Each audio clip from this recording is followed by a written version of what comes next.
ቶ እንዴት አምሽታችኋል? አይ ቲንክ ብንጀምር ጥሩ ይመስለኛል ወገኖች። የክርስቲያን ተስፋ የሚል ጀምረን ነበር የምታስታውሱ ከሆነ ኦልሞስት ላስት ዊክ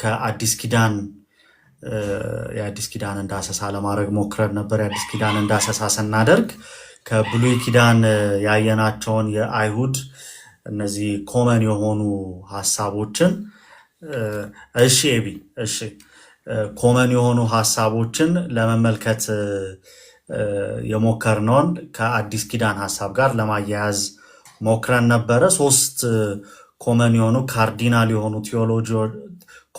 ካርዲናል ቲዮሎጂያቸውን ኤሚ ነግሮን ነበረ እና ከነዚህም መካከል አንደኛው ሞኖቴይስቲክ የአንድ አምላኪ መሆናቸው፣ ሁለተኛ ደግሞ የተመረጡ መሆናቸውን ማሰባቸው፣ ሶስተኛ ኤስካቶሎጂካል ሆፓቸውን ኪዳኑ የት እንደሚያደርሳቸው ኮመን የሆነ አንደርስታንዲንግ መያዛቸው እንደነበረ ለመመልከት ሞክረናል።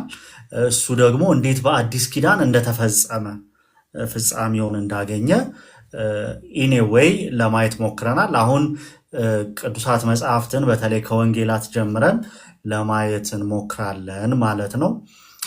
ኤሚ ቀጥታ ወደ አንተ፣ እኛ ጋር እየመሸ ስለሆነ ቀጥታ ወደ አንተ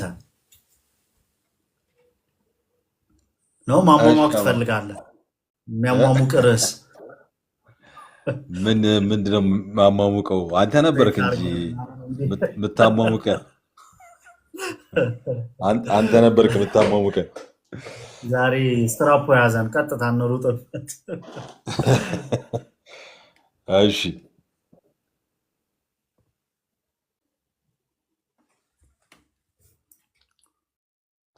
እሺ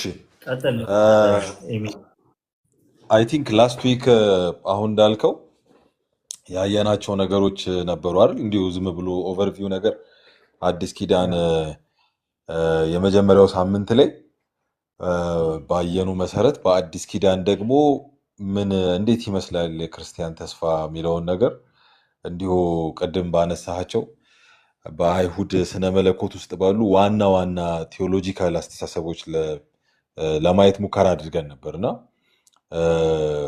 እንግዲህ እንዴት ከሰከንድ ቴምፕል ፔሪየድ ጀምሮ ከዛ ደግሞ በአዲሱ የኪዳን ማህበረሰብ ውስጥ ምንድነው በቃ መገለጫቸው እንዴት ተገልጠዋል የሚለውን ነበር ለማየት የሞከርነው።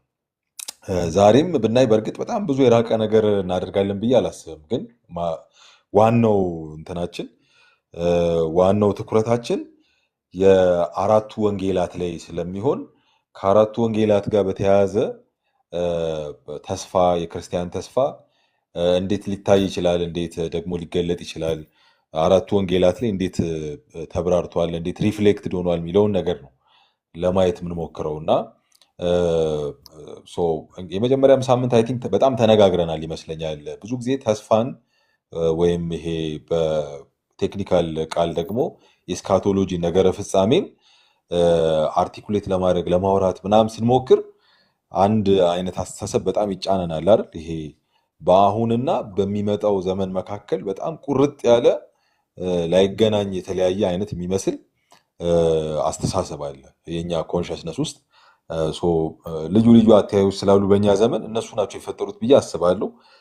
ነገን፣ ፊውቸርን ምናምን ከዛ ሆፕን ስለ ፊውቸር ስለ ወደፊት የሚናገረውን ተስፋ የምናስብበት ከዛ ደግሞ የምናቀርብበት አርቲኩሌት የምናደርግበት መንገድ በተቆራረጠ መስመር ነው። በቃ ከዛሬ ጋር ምንም አይነት ግንኙነት የሌለው ይመስል እንደዛ አድርገን ነው የምናቀርበው። ግን በቃ በእስራኤላውያን በመጀመሪያው ኢትኒክሊ በሚታወቀው የእግዚአብሔር ሕዝብ መካከል ተስፋ የሚባለው ነገር ከሚኖሩት ከአክቹዋል ህይወታቸው ጋር በጣም የተነጠለ አይደለም። በአክቹዋል ህይወታቸው ውስጥ ኢምፓክት ያለው ቦታ ያለው በጣም የተገናኘ በጣም የተያያዘ ላይነጣጠል በጣም የተጋመደ ጉዳይ እንደሆነ ለማየት ሞክረናል። እንደዛ ካልን እና የአይሁድ ስነ መለኮትን ደግሞ አትሊስት ዋና ዋናዎቹ ነገሮች ከተስፋን ለመረዳት የሚረዱ ነገሮች ማንሳት አለብን ስንባባል ሶስት ነገሮችን ካነሳን አዲስ ኪዳንንም ስናጠና እነሱን ነገሮች መርሳት የለብንም ማለት ነው። ምክንያቱም ዛሬ ከሚመጣው ዘመን ጋር ብቻ ሳይሆን በቀጥታ መስመር መታየት ያለበት፣ የብሉይ ኪዳን ዘመንም ከአዲስ ኪዳን ጋር በቀጥታ መስመር ነው መታየት ያለበት። ምክንያቱም እግዚአብሔር በሰው ልጆች ታሪክ ውስጥ የገባውን እና ከእግዚአብሔር ጋር ያለውን ግንኙነታቸውን ያበላሸውን ወይም ዓለምን ዲስራፕት ያደረገውን ኃጢአት የሚባለውን እኩይ ኃይል ሪቨርስ ለማድረግ ወይ ለማሸነፍ ወይ ለመቀልበስ አንድ ቤተሰብ ሲመርጥ፣ አንድ ቤተሰብ ሲሰራ፣ አንድ ህዝብ ሲሰራ ነው የምናየው። እና አብርሃምን ሲጠራ ኢንዲቪጁዋልስ አባቶችን ሲጠራ ከነሱ ጋር ኪዳን ሲፈጽም፣ እስራኤልን እንደ ህዝብ ሲያቅ ሪኮግናይዝ ሲያደርግ፣ ኪዳን ደግሞ ከነሱ ጋር ሲመሰርት በሲና ምድረ በዳ ከግብፅ ከባርነት ምድር ሲያወጣቸው ሁሉም ነገር የየራሱ ኦብጀክቲቭ አለው። አንድ የሆነ በጣም ተለይቶ ሊወጣ የሚችል ነቢያቱም የህግ መጽሐፍ ጸሐፊዎቹም ታሪክን የዘገቡልን ሰዎችም ሊነግሩን የሚችሉ በእስራኤል ኮንሽስነስ ውስጥ የነበረ አንድ ተስፋ አለ፣ አንድ ኦብጀክቲቭ አለ። ያም በሰው ልጆች ታሪክ ውስጥ የመጣውን ኃጢአት እና የዛን ኃጢአት ኃይል ለመቀልበስ ነው፣ ሪቨርስ ለማድረግ ነው። ስለዚህ ያ ከሆነ የእግዚአብሔር ዓላማና ፐርፐዝ ወይም ኦብጀክቲቭ ያ ከሆነ ኪዳኑንም የመሰረተው በዛ ኢንቴንሽን ከሆነ የኪዳኑ ፎርም በጣም ተቀይሯል። አዲስ ኪዳን ከህዝቡ ጋር እግዚአብሔር ሲገባ ቀድሞ እንደነበረው በአንድ ብሔር በተዋቀረ አይነት መልኩ ከሆነ ህዝብ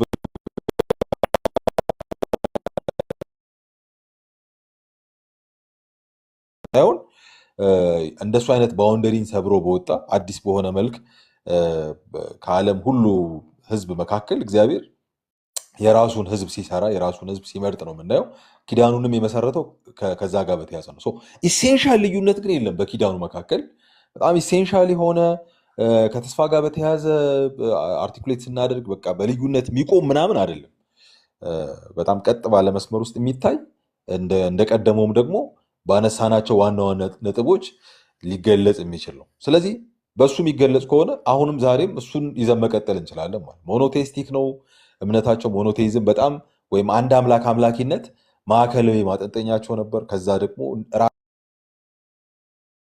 እግዚአብሔር ህዝብ እንግዲህ አዲስ ኪዳኑንም ጨምረን ከሆነ የምናስበው የእግዚአብሔር ህዝብ በአጠቃላይ የተመረጠ ህዝብ እንደሆነ ነው ራሱን የሚያስበው። በጣም ኢሴንሻል የሆነ ኤሌመንት ነው ራሱን የሚረዳበት የመረዳት መንገድ ውስጥ ወይም ሰልፍ አንደርስታንዲንግ ውስጥ ትልቅ ቦታ ያለው ጉዳይ ነው። ከዛ ደግሞ ኤስካቶሎጂ አለ፣ ፊውቸር አለ፣ ሆፕ አለ፣ ነገ የሚባል ወደፊት የሚባል ነገር አለ ከዛሬ ጋር በደንብ ግንኙነት ያለው። ኦኬ ወንጌላት ግን ምንድን ናቸው? አሁን ካልናቸው ነገሮች ጋር ምን አይነት ትይዝ አላቸው? እንዴት ኮኔክትድ ይሆናሉ? ከዚሁ ጋር በተያያዘ የብሉይ ኪዳን ነቢያትንና በሙሴ አማካኝነት ላይ ተደርጎ የነበረውን መሰረት የተጣለለትን ያ የፕሮፌቲክ ትራዲሽን ለማየት ሞክረን ነበራል። ሮላቸው ምን ይመስላል የሚለውን ምናምን ሁሉ እያነሳን አይተናል። አትሊስት በሁለት መክፈል እንችላለን ብለን ዋልተር ብሩግማንን መሰረት አድርገን ነቢያቱ እና የእግዚአብሔር ተወካይ የነበሩት በህዝቡ መካከል የሚሰሩ ሰዎች ሁለት ሮል ነበራቸው፣ ተነጣጥሎ የማይታይ። አንደኛው ከእግዚአብሔር ስርዓት ውጭ የሆነና ካርዲናል ቴዎሎጂያቸውን እና እነኚህ ቴዎሎጂዎችን ደግሞ ዲስራፕት በሚያደርግ መልኩ በህዝቡ መካከል የሚታይ የባህሪ ችግርና በልምምድ የሚታይ ችግር ካለ ይተቹ ነበረ፣ ያቅፉ ነበረ እና እንደ እግዚአብሔር ስርዓትና እንደ እግዚአብሔር ባህሪ እንዲመላለሱ ቻሌንጅ ያደረጓቸው ነበር። ክሪቲሳይዝ ማድረግ የአገልግሎታቸው አንዱ አካል ነበረ። አት ሴም ታይም ደግሞ በተመሳሳይ ሰዓት ኢነርጃይዝ ደግሞ ያደርጋሉ። መተቸት ብቻ ሳይሆን ነገን ያሳያሉ። በቃ በርትተው እንዲቆሙ እንዲጸኑ የሚረዳቸውን ኃይል የሚሰጣቸውን በእግዚአብሔር ፕሮግራም ውስጥ የተያዘውን ነገን አንቬል ያደርጉላቸዋል። በትንቢቶቻቸው ይነግሯቸዋል፣ ያሳዩቸዋል። ታሪክም የብሉይ ኪዳን ታሪክ መጽሐፍ ያንን ያሳየናል። የነቢያት መጽሐፍት ያንን ያሳየናል። ፔንታቱክ ደግሞ የህግ መጽሐፍት ዋናው ትውፊቱ የተጣለበት መጽሐፍ ያንን ያሳየናል። ኦኬ አዲስ ኪዳን ከዚህ የተለየ አይደለም ስንል እስቲ ምን አይነት ቀጣይነት እናያለን? ለምሳሌ አዲስ ኪዳንን ስንገልጥ መጀመሪያ የምናገኘው የማቴዎስ ወንጌልን ነው። በማቴዎስ ወንጌል የመጀመሪያዎቹ ገጾች ላይ ማቴዎስ ፎከስ አድርጎ ናሬት የሚያደርግልን አንድ ኢንዲቪጁዋል ጌታችን ኢየሱስ ክርስቶስ የምድር ላይ ቆይተው ከውልደት ትርክቱ ወይም የበርዝ ናሬቲቭ አንስቶ እስከ ሞቱ ድረስ በምን አይነት ፓራዳይም ነው ኢየሱስን የሚስለው? ለምሳሌ በጣም በቀላሉ የነቢያቱን ስራ መሰረት የጣለልን ማን ናቸው ሲባል ሮላቸውን ያሳየን ፓራዳይም የሚሆነን ሙሴ ነው ከተባባልን ሙሴን ብንፈልገው በኢየሱስ አገልግሎት ሴቱ ጋር እናገኛለን። በጣም ሰርፕራይዚንግሊ በጣም ትልቅ ሲግኒፊካንት ቦታ ወስዶ ነው የምናየው። ምናልባት ቃል በቃል በጣም ግልጽ በሆነ ስቴትመንት ኢየሱስ አዲሱ ሙሴ ነው ባይለን የማቴዎስ ወንጌል ጸሐፊ ወይ ደግሞ ኢየሱስ ሙሴ ለሕዝበ እስራኤል የተናገረው ትንቢት ከወንድሞቻችሁ መካከል እንደኔ ያለ ነቢይ ይነሳል ብሎ የተናገረለት ትንቢት የተናገረለት ያ የትንቢቱ ፍጻሜ ነው ብሎ ቁርጥ ባለ ስቴትመንት ባይነግረንም ሙሴንና ሕይወቱን ግን አሉድ ያደርጋል። ለምሳሌ የጌታችን የበርዝ ናሬቲቭን ጨርሰን የመጀመሪያዎቹ ሕይወቶቹ አካባቢ ላይ የመጀመሪያዎቹ ገጾች ላይ ለምሳሌ በሄሮድስ ልብ ውስጥ የተፈጠረው ክፋት ታስታውሳላችሁ። እነኛ ሰብአ ሰገል መጥተው ወደ ቤተ መንግስት በቃ የአይሁድ ንጉስ የት እንደተወለደ ቦታውን እንዲህ አይነት ነገር አለ እንዴ ምናምን ብሎ በጣም ደነገጠ። በዛ አካባቢ የሚኖሩ በጣም ተደናገጡ። ሂዱና ስገዱለት፣ ከዛ ስትመለሱ ደግሞ በዚህ በኩል አልፋችሁ ትነግሩኛላችሁ የት እንዳለ ይላሉ። እነሱ በህልም ተደርተው ወደ መጡበት ይመለሳሉ እሱን ሳይጎበኙ። ከዛ እንደተሳለቁበት አውቆ በይሁዳ ቤተልሔም የተወለዱ ከ2 ዓመት በታች የሆኑ ህፃናት በሙሉ እንዲገደሉ ትእዛዝ አወጣ ይላል። እና ይሄንን ደግሞ በህልም ተደርቶ ዮሴፍ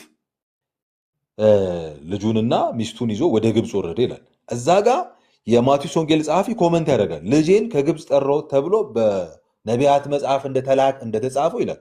ሆሴ 8 ላይ የተጻፈው ለእስራኤል ህዝብ ከግብፅ ምድር የወጣውን የእስራኤልን ህዝብ ታሪክ ናሬት በሚያደርግ አይነት መልኩ የተጻፈውን አንስቶ ለኢየሱስ ሲጠቀሙ ታያላችሁ። ሰም ካይንድ ኦፍ ሞሳይክ እንትን ናሬቲቭ በኢየሱስ ታሪክ ውስጥ በነቢያት ንግግርና የትንቢት ቃል ናሬት ሲደረግ እናያለን። አንድ ተመልሶ ከመጣ በኋላ ወዲያው ደግሞ ለጥምቀት ሲሄድ ወደ ዮርዳኖስ ባህር ሲሄድ እና እያጠመቀ የነበረውን መጥምቁ ዮሐንስን ሲያገኘው እዛም ደግሞ ሲጠመቅ እናያለን። እሱም ኦፍኮርስ ተመሳሳይ መልክ ፓራሌሊዝም እናገኛለን ከሙሴ ህይወት ጋር። የዮርዳኖስ ወንዝ ተከፍሎ የተሻገረበትን አጋጣሚ ምዕራፍ 4 ላይ በጠላት በሰይጣን የተፈተነበት በምድረ በዳ በሰይጣን የተፈተነበትን አጋጣሚም እንዲሁም የምዕራፍ 4 ናሬቲቭ በተመሳሳይ መልኩ ፓራሌሊዝም ያሳየናል ከሙሴ ጋር። ያ ብቻ አይደለም። ምዕራፍ 5 ላይ ደግሞ በጣም የሚታወቁ 5፣ 6፣ 7 ላይ ተራራ ላይ ወጥቶ ህዝቡን የሚከተሉትን ህዝብ ይዞ ወጥቶ በሴርመን ሲያደርግ ወይም ደግሞ የእግዚአብሔርን ህግና ትእዛዝ የአዲስ ኪዳንን የሆነ ሰም ካይንድ ኦፍ እንትን የኑሮ ስርዓት አንቬል ሲያደርግ ሲገልጥላቸው ታያላችሁ። በተመሳሳይ መልኩ ሙሴ በምድረ በዳ ለነበረው ህዝብ ተራራ ላይ ወጥቶ ነው የእግዚአብሔርን ህግ አምጥቶ ሲሰጣቸው ምናየው። እንዲህ አይነት በጣም ግልጽ የሆነ ፓራሌሊዝም በጌታችን ህይወት ውስጥ የሙሴን ህይወት እንድናይ ያደረገ ነው ማቴዎስ የኢየሱስን ህይወት የሚተርክልን። እነኚህ ነገሮች ግን በጣም ድንገት የሚመጡ እና ወይም ደግሞ ሊትሬቸሩን ለማሳመር የገቡ ሳይሆኑ ኢንቴንሽናሊ የሆነ አንድ ለየት ያለ ቴዎሎጂ ፖርትሬ ለማድረግ የተጠቀማቸው እንደሆነ ማሰብ እንችላለን ብዬ አስባለሁ። ሞሳይክ ትራዲሽን ወይም በሙሴ መሰረት የተጣለለት ትውፊት እስከ ነቢያት ዘመን ድረስ የዘለቀ እንደሆነና ያ ደግሞ የብሉይ ኪዳንን መልክ በደንብ አድርጎ የሰራ እንደሆነ ከዚህ ቀደም አውርተናል። ያንን መሰረት የጣለውን የሙሴን ስርዓት በፓራሌሊዝም በኢየሱስ ህይወት ውስጥ ስናይ ሰም ካይንድ ኦፍ አዲስ ፕሮፌቲክ ላይን ደግሞ በኢየሱስ ህይወት ውስጥ እየታየ እንደሆነ ማስተዋል እንችላለን።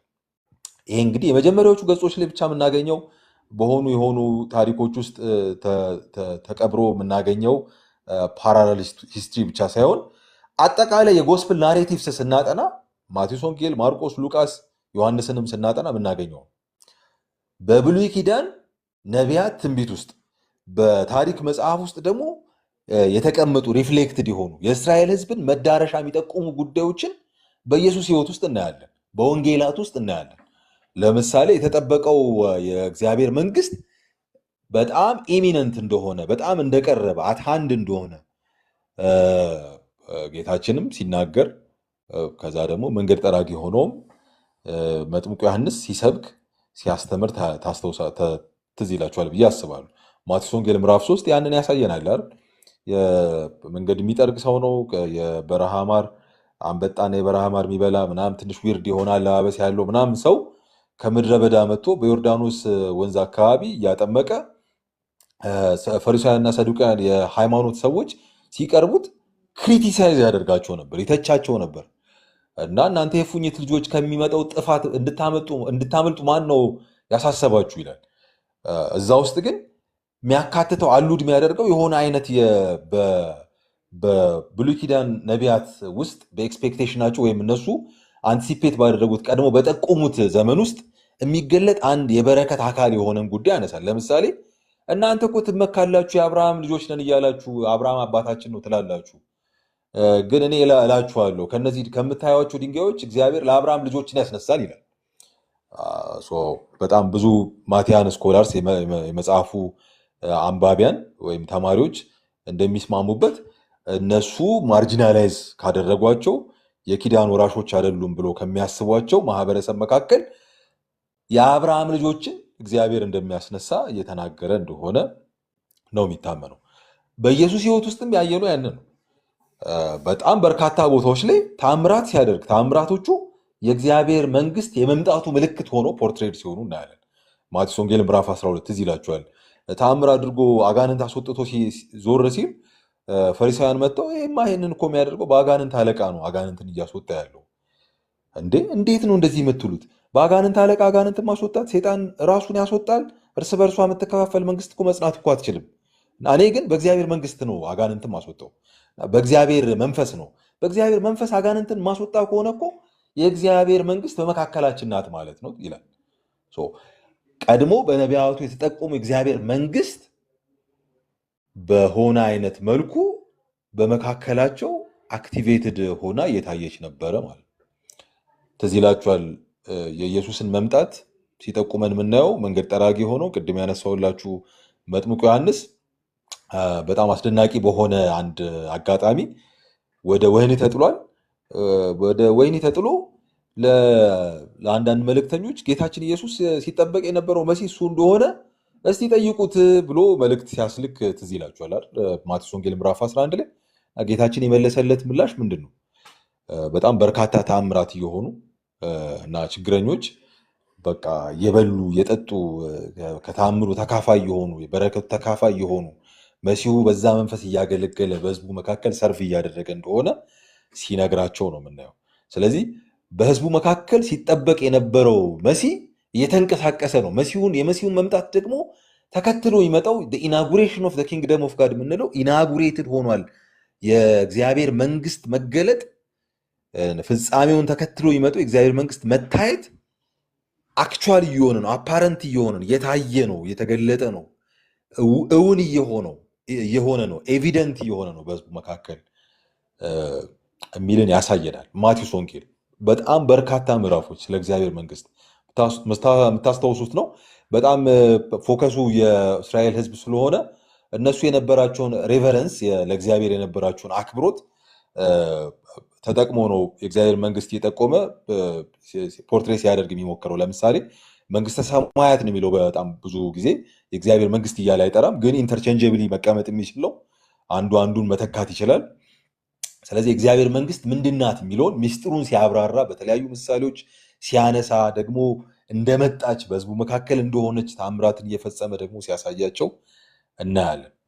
ከዚህ የተለየ ከዚህ የራቀ ነገር አይደለም የምናየው በማርቆስ ወንጌል ላይ በነቢያቱ አገልግሎት ውስጥ የምናየው ይሄ ድሃ አደጎችን ችላ ማለት፣ መበለቶችን ችላ ማለት፣ ማይኖሪቲስ መጥተው በህዝቡ መካከል ቦታ ማጣት፣ ኢንጀስቲስ እና ፍትህ በቃ ማጓደል የህዝቡ መገለጫ እስኪሆን ድረስ በእስራኤል ህዝብ መካከል ሲታይ ጅራፍ እንደሚያነሱ ሰዎች ብድግ እያሉ በህዝቡ መካከል ቁጣን ያስተላልፉ ነበረ እና የጀስቲስ ጠበቃ ሆኖ ሪፕሬዘንታቲቭ ሆኖ ተወካይ ሆነው ድምፅ ያሰሙ ነበር። እና ቅድም እንዳልኳችሁ አንደኛው ትልቁ ሮላቸው ሙሴ እንዳደረገው ክሪቲሳይዝ ማድረግ ነበር፣ መተቸት ነበርና ስታተስኮን ይተቻሉ፣ የተበላሸን አሁናዊ ሁኔታ ይናገራሉ፣ ይጋፈጣሉ፣ ቻሌንጅ ያደርጋሉ።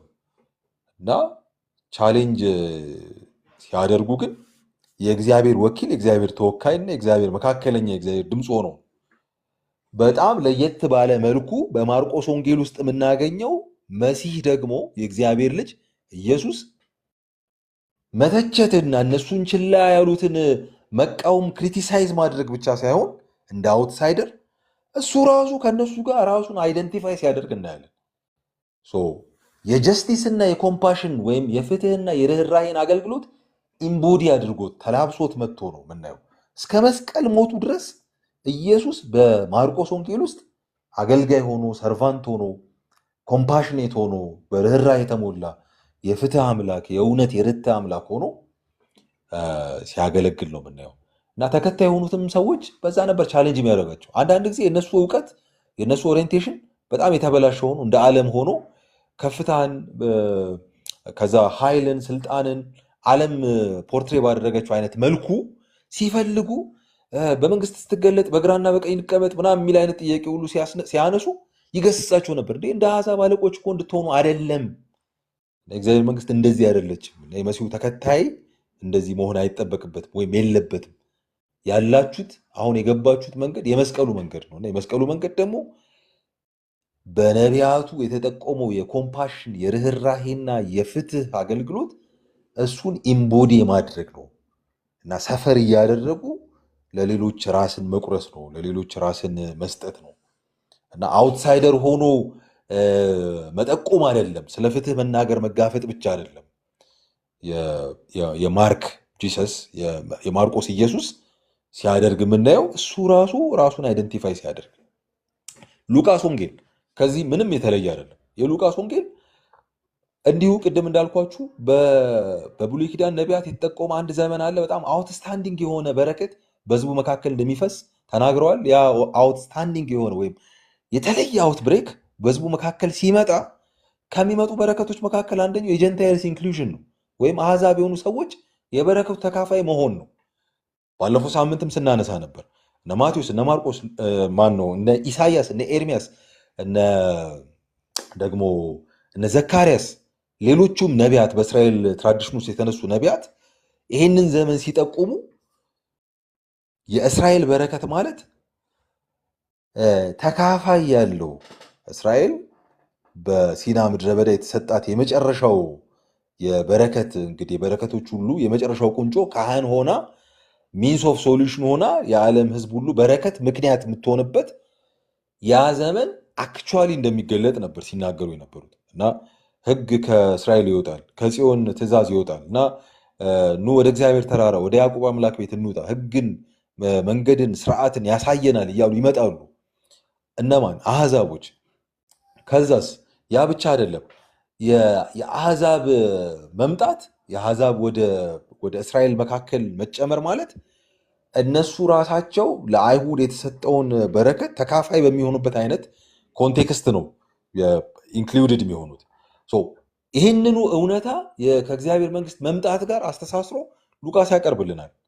በርካታ አሕዛቦች በመሲሁ ጉብኝት ሲደረግላቸው፣ በርካታ ከአይሁድ ህዝብ ውጭ የሆኑ ማይኖሪቲስ በቃ አናሳ ሰዎች ቦታ የላቸውም ተብሎ የሚገፉ ማርጂናላይዝድ ሰዎች ቦታ ሲያገኙ በጣም በርካታ ምሳሌዎች ፓራብልስ ስለ እንደዚህ ሰዎች ነበር የሚናገሩት። ትዝ ይላችኋል አይደል? ለምሳሌ ሉቃስ 10 የደጉ ሳምራዊ ታሪክ ራሱ ታሪኩ የተቀናበረበት መንገድ በእስራኤል ህዝብ መካከል ቦታ የላቸውም ተብሎ የሚታሰቡ አብረዋቸው አሶሼት ለማድረግ ፍላጎት የሌላቸውን ሰዎች ሳምራውያንን ታሪኩ ውስጥ ፖዚቲቭሊ ፖርትሬት ሲደረጉ እናያለን። ሳምራዊ የሆነ ሰውዬ ነው ተደብድቦ ደም በደም ሆኖ በሞትና በሕይወት መካከል ተጥሎ መንገድ ላይ የተኛውን ሰው አዝኖለት በርኅራሄ መንፈስ አንስቶ አህያው ላይ አስቀምጦ ዘይት ቀብቶት ወስዶ ለእንግዶች ማደሪያ ስፍራ ጠባቂ ለሆነ ሰው አደራ ብሎ ሲሰጥ ምናየው ሳምራዊ የሆነ ሰው። ጥያቄ የነበረው አንድ ራሱን ሊያጸድቅ የወደደ ፈሪሳዊ መጥቶ ባልንጀራ ማን ነው የሚል አይነት ጥያቄ ባቀረበለት ነው ባልንጀራ ይሄውና የሚል አይነት ምላሽ ሲሰጠው ምናየው። 15 የምናስታውሰው ታሪክ ነው። 15ም እንዲሁ የጠፋው ልጅ ታሪክ ወይም ፕሮዲጋልሰን ብለን የሰየም ነው በተለምዶ የምንጠራው የፓራብል አይነት የተወለደው ተመሳሳይ በሆነ አይነት ኮንቴክስት ነው። ከኃጢአተኞችና ከቀራጮች ጋር እንዴት ነው ይሄ ሰውዬ ራሱን አሶሼት የሚያደርገው? ማቴዎስ 8 ላይ ተመሳሳይ ጥያቄ ሲነሳ ትዝ ይላችኋል። እንዴት ከኃጢአተኞችና ከቀራጮች ጋር አሶሼት ታደርጋለህ ሲባል ማቴዎስ 8 ላይ እናንተ ምን ሆናችኋል? ግብዞች እኮ ሆናችሁ በቃ አለቃችሁ። ምሕረቱን ወዳሉ መስዋዕትን አይደለም ያለውን ምን እንደሆነ ብታውቁ ኖሮ እኮ እንዲያትሉም ነበረ። እና እሱ ኃጢአተኞችን ሊጠራ ሊያድን ወይም ባለመድኃኒት ሆኖ የመጣው ለበሽተኞች እንጂ ለጻድቃን እኮ አይደለም ይላል። 15 ላይ ሉቃስ ላይ ይህንኑ ጥያቄ ይዞ 3 ምሳሌዎችን ነው የሚያመጣላችሁ። እና የጠፋ ነገር እንዴት በጣም ፌቨረብል እንደሆነ እንዴት በጣም ቫሉዌብል እንደሆነ ምሳሌዎችን እያቀረበ ሲሞግታቸው እናያለን። በሉቃስ ወንጌል ውስጥ ማይኖሪቲስ፣ ጀንታይልስ፣ አሕዛብ የሆኑ ሰዎች፣ ድሆች ጌታችን ኢየሱስ ራሱን መሲሐዊ አገልግሎቱን ሊተርክልን ገና ሲነሳ ምኩራብ ገብቶ የሚያነበው ኢሳያስ 61 ነው። የእግዚአብሔር መንፈስ በላይ ላይ አለች። እሺ ለድሆች የምስራችን ሰብክ ዘንድ እግዚአብሔር ቀብቶኛል። ለተጠቁት፣ ቦታ ላጡት፣ ማይኖሪቲ ለሆኑት የምስራች ጉድ ኒውስ የእግዚአብሔር መንግስት መምጣት ቦታ ለሌላቸው፣ ሃይማኖቱ ለገፋቸው፣ ስርዓቱ ለነፈጋቸው፣ ለተተፋባቸው፣ ማይኖሪቲ ለሆኑ፣ አናሳ ለሆኑ እና አሕዛብ ለሆኑ ድሃ ለሆኑ ሰዎች ፌቨረብል የሆነ ቦታ ያለው ዋጋ የሚሰጥ እንደሆነ ሲያቀርብልን እናያለን። ዮሐንስ ወንጌል በዚሁ አይነት መነጽር ሊታይ የሚችል ነው። ዮሐንስ ወንጌል የምታስታውሱት ነው። ከመጀመሪያው አንስቶ በጣም እንግዲህ የዮሐንስ ወንጌል ከሌሎቹ ወንጌላት በጣም ለየት ባለ መልኩ ኢንካርኔሽኑን ከበርዝ ናሬቲቭ አይደለም የሚጀምርልን። ኦፍኮርስ ማርቆስም እንደዛ አይደለም፣ ግን ስቲል በቃ ይሄ በተለምዶ ወይም በቴዎሎጂ ውስጥ የምንለው ነገር አለ አይደል? ስነ መለኮት ከታች ቴዎሎጂ ፍሮም ቢሎ የምንለው እንደዛ ሳይሆን ሰም ካይንድ ኦፍ የሆነ ሃየር ክሪስቶሎጂ ስሎልን ከፍ ያለ ክሪስቶሎጂካል አንደርስታንዲንግ ይሰጠንና ቃል ነበረ ብሎ በመጀመሪያ የነበረ ቃል ነበር፣ በእግዚአብሔር ዘንድ ነበር፣ እሱ ራሱ እግዚአብሔር ነበር ብሎ ተናግሮ መጥቶ ያ ቃል ጸጋና እውነት ተሞልቶ ደግሞ በእኛ መካከል አደረ ይላል። ደኮን ይላል። በጣም አስደናቂ በሆነ መልኩ ኢተርኒቲ ያልያዘው እና በከፍ ባለ ክብርና ግርማ ይኖር የነበረው እና የሚኖረው አምላክ ቃል እግዚአብሔር እርሱ በሕዝቡ መካከል እንደደኮነ በሕዝቡ መካከል መኖሪያ እንዳደረገ ነው የሚያሳየን። ይህም ተመሳሳይ ኢምቦዲመንት ነው የሚያሳየን። ተመሳሳይ ራሱን ከፈጠረው ዓለም ጋር አሶሼት ለማድረግ ራሱን ከወደቀው ዓለም ጋር አሶሼት ለማድረግ ከራሱ የኔ ብሎ ከሚጠራው የኔ ብሎ ሊጠራው ደግሞ ከማያፍርበት ካላፈረበት ዓለም ጋር አሶሼት ለማድረግ ራሱን የሰጠን አምላክ ነው የምናየው። ሰው ሆኖ የተገለጠ በስጋ የተገለጠ ግን እግዚአብሔር ምንም እንኳን በጣም ሃየር በሆነ ክሪስቶሎጂካል ወይም ከፍ ባለ ነገረ ክርስቶሳዊ ድምፀት የጀመረ ቢሆን እንኳን በሕዝቡ መካከል ደግሞ ሲሰራ የሚታይ በሕዝቡ መካከል ደግሞ የሚመላለስ የሃይማኖት ሰዎችን በጣም የሚመኩ ግን ደግሞ መስዋዕት በማድረግ እንጂ ምሕረት በማድረግ የማይታወቁ ለኢንጀስቲስ ምናልባት ፊድ የሚያደርጉ ኢንጀስቲስን ፊድ የሚያደርጉ ይመግቡ እንጂ በቃ እንዴት ነው ለፍትሃዊ ለሆነ እና ርት ለሞላበት እውነት ለሞላበት ስርዓት ሲቆሙ የማይታዩ የሃይማኖት ሰዎችን ሲገስጽ ሲኮንን እና ፍርድ ሲያስተላልፍ እና ፍርዱም ደግሞ በጣም አስደናቂ በሆነ መልኩ ኢሚነንት የሆነ አሁን ተፈርዶበታል እያለ ሲናገር እናያለን። በጥቅሉ ወንጌላት እነኝን ነው የሚያሳዩት። በነቢያቱ አገልግሎት የተገለጠው የእግዚአብሔር መንግስት እውነት አሁን ላይ ያለውን ኢምፓክት ኢየሱስ ራሱ ኢምቦዲ አድርጎት ተላብሶት እየተናገረ አውትሳይደር ሆኖ እንዲና እንደዚህ አድርጉ እያለ ሳይሆን ሆኖት በህይወቱ ኢምቦዲ አድርጎት ነው የምናየው። ግን አሁን የተባባለውን ነገር በወንጌላት ንባብ ውስጥ በታሪክ ሰዎች እንዲህ ነበረ ሲረዱት የነበረው። እንዴት ነበረ የቅዱሳት መጽሐፍት በተለይም ደግሞ የወንጌላት አንባቢዎች የወንጌላት ተማሪዎች ዋቴቨር ምሁራን በሉ ልሂቃን በታሪክ ውስጥ የምናገኛቸው ሰዎች እንደዚህ ነበር ሲያነቡ የነበሩት ወይስ ለየት ይላል?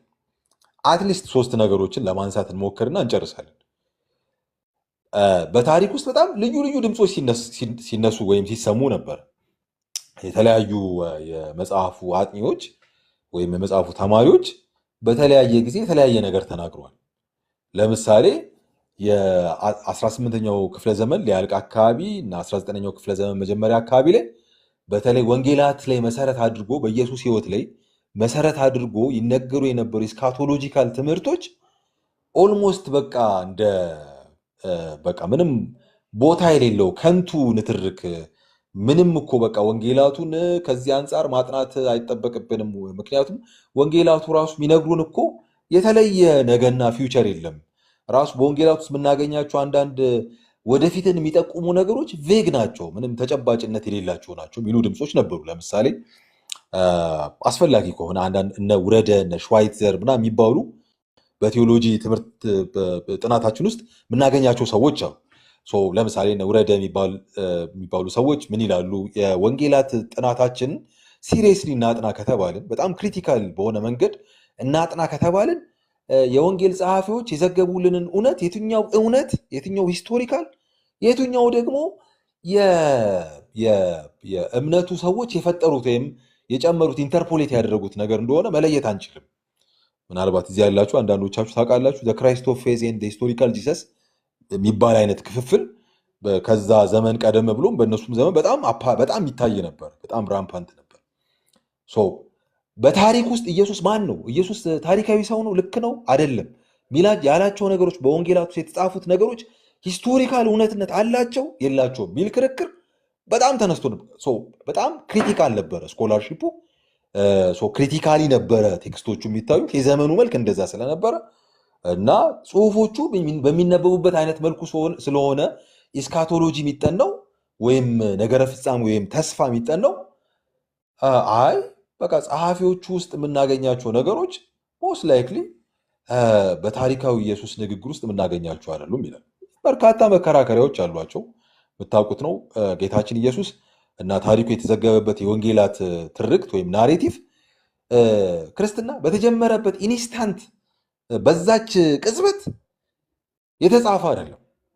ክርስትና እንግዲህ እኛ የምናውቀው ክርስትና በወንጌላት ትርክት ውስጥ እና በአዲስ ኪዳን ትርክት ውስጥ የምናገኘው ክርስትና የመንፈስ ቅዱስን መምጣት ተከትሎ የተመሰረተ እምነት ከሆነ በሐዋርያት ሥራ መጽሐፍ ምዕራፍ 2 ናሬቲቭ ውስጥ የምናገኘው ናሬሽን ውስጥ የምናገኘው ክርስትና ቢያንስ ከኢየሱስ ክርስቶስ ሞትና ትንሣኤ በኋላ ቤተክርስቲያን የራሷ መልክ እስከያዘችበት በጽሁፍ ደግሞ ከመሰረቷት ሰዎች ጋር መግባባት እስከጀመረችበት ጊዜ ድረስ የሆነ አይነት ዲኬድስ ይኖራሉ። 10 20 ምናምን ዓመት። ለምሳሌ ወንጌላት ዴት ሲደረጉ በጣም ኤርሌስት የሚባሉት 50 መጀመሪያ አካባቢ ላይ 51 52 ወይ 49 ምናምን ዴት ሲደረጉ እናያለን። አንዳንዶች እስከ 67 ምናምን ድረስ ይወስዳሉ። ለምሳሌ እነ ዮሐንስ ወንጌልን ከዛም በኋላ አድርገው ዴት የሚያደርጉ አሉ። ግን የሆነ ሆኖ 10 20 ምናምን ዓመት ዲኬድስ ብቻ ይኖራል በመካከል። ስለዚህ በእነኚህ ዲኬድስ መካከል ስቶሪ ኦፍ ጂሰስ የኢየሱስ ክርስቶስ ታሪክ በህዝቡ መካከል በአማኞች መካከል ሰርኩሌት ሲያደርግ ነው የነበረው ነው። ሰርኩሌት ሲያደርግ የነበረው በኦራል ትራዲሽን ውስጥ የነበረውን ነገር ነው የጻፉልን ሰዎች ቆይተው በጽሁፍ መልክ ያደራጁት። በጽሁፍ መልክ ያደራጁት ሰዎች ኦልሬዲ ፌዝ ኮሚኒቲ ውስጥ የነበሩ ሰዎች ናቸው። ፌዝ ኮሚኒቲ ውስጥ የነበሩ ሰዎች ከሆኑ ሞስት ላይክሊ የጻፉልን ነገር የነሱ ቴዎሎጂካል ወይም ስነ መለኮታዊ ሪፍሌክሽን እንጂ እውናዊ የሆነ የታሪካዊ ኢየሱስ ንግግርና ህይወት አይደለም የሚል አይነት ክርክር ሲያነሱ እናያለን። እና ከዚህ ጋር ተያይዞ ተስፋ ምንድን ነው ኢስካቶሎጂ ምንድን ነው ምናምን ብለን መከራከር ምናምን ራሱ ያለብን አይመስለኝም ምናምን ይላሉ። ለምሳሌ ውረደ ምላችሁ ሰው የማርቆስ ወንጌል ጥናት ውስጥ በጣም በተደጋጋሚ የምታገኙት የሆነ አንድ ተአምር ከተሰራ በኋላ ተአምሩን ያዩ ዊትነስ ያደረጉ ሰዎችን ዝም በሉ ሲል ታያላችኋል። ኢየሱስ ዝም በሉ ይሄን ለማንም አጋንንት ያስወጣል ምዕራፍ 2 ላይ። ከዛ አጋንንቱ ከወጣለት በኋላ አጋንንት የወጣለትን ሰው ዝም በል ለማንም እንዳትናገር ይላል። ወዲያው አልፎ ሌላን ሰው እንዲሁ ተአምር ያደርግለታል። የተፈወሰውን ሰው ተመልሶ ዝም በል ለማንም እንዳትናገር ምናምን ሲል ታያላችሁ። ለምሳሌ ፊልጶስ ቂሳሪያ ላይ ታስታውሳላችሁ። ማቴዎስ ወንጌል ላይም አለ ይሄው ታሪክ ምዕራፍ 16 ላይ፣ አይ ቲንክ ሉቃስ ላይም አለ። ፊልጶስ ቂሳሪያ ላይ እኔን ማን ትሉኛላችሁ የሰውን ልጅ ማን ይሉታል ብሎ ጥያቄ ያቀረበላቸው እና ብዙዎች ተወዛገቡ፣ ብዙ አይነት መልስ ሰጡ። ጴጥሮስ መለሰ፣ አንተ ያው የእግዚአብሔር ልጅ ነህ ብሎ መለሰለት እና ይህን ስጋና ደም አልገለጠልህም ሲል እናያለን ማቴዎስ ወንጌል ላይ። ማርቆስ ላይ ደግሞ ለማንም እንዳትናገር ብሎ ሲያዘው እናያለን።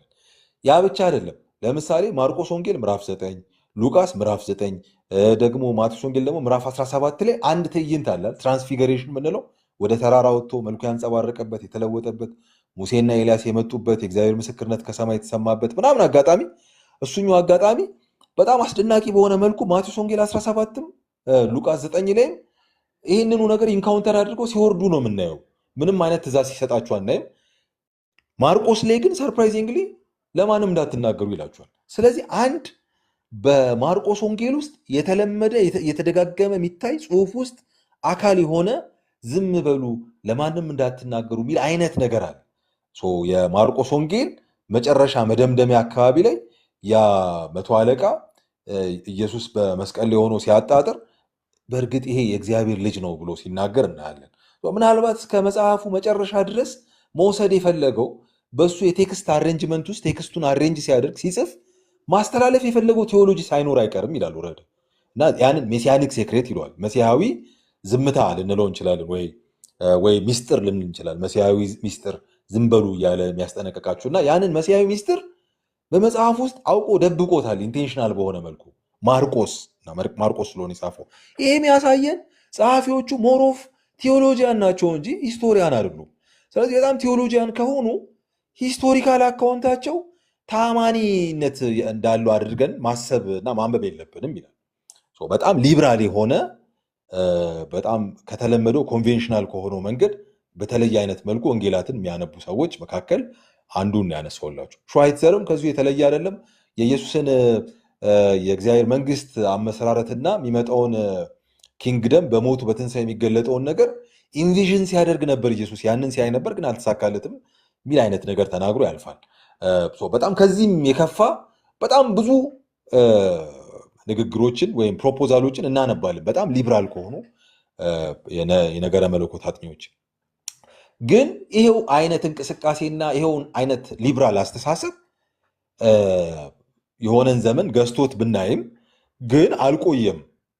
እነሱን በደንብ አድርገው ሬፊዩት ያደረጉ ከእነሱን የተጋፈጡ ቻሌንጅ ያደረጉ የእነሱን ፕሮፖዛል ልክ አይደለም ብለው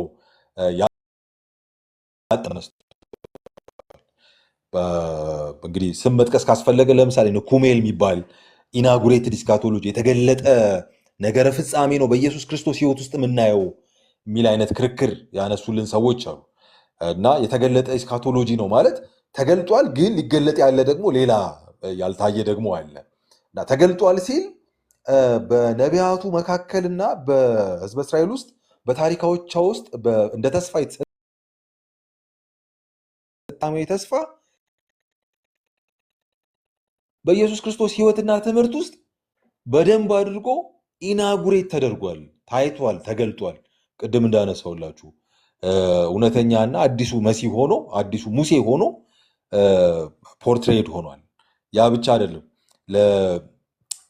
የህዝቡን የኪዳን ፈተተኛ መሲህ ሆኖ ተገልጧል። ደግሞ የአሕዛቦችን መምጣት መካተት ደግሞ እውን ያደረገው እሱ ነው። የእግዚአብሔር መንግስት መመስረት ምክንያት የሆነው እሱ ነው። ሞቱ ትንሣኤው ያንን አስችሏል ይላል። ግን ያ ብቻ አይደለም፣ ደግሞ ሌላ ሊሆን ያለ ደግሞ አለ፣ ገና ያልተፈጸመ በሚጠበቀው ዓለም ውስጥ ገና ያልታየ የሚመጣ ደግሞ አለ ይላል። ግን ሁለቱን አንድ ላይ ሲያስቀምጣቸው ኦልሬዲ ፉልፊልድ ኖት የት ኮንሱሜትድ፣ አሁን የተፈጸመ አለ ግን አልተፈጸመም ደግሞ የሚቀር ደግሞ አለ ብሎ ሰም ካይንድ ኦፍ መሀል ላይ የሆነ አይነት ብሬክ አስቀምጦ ነው።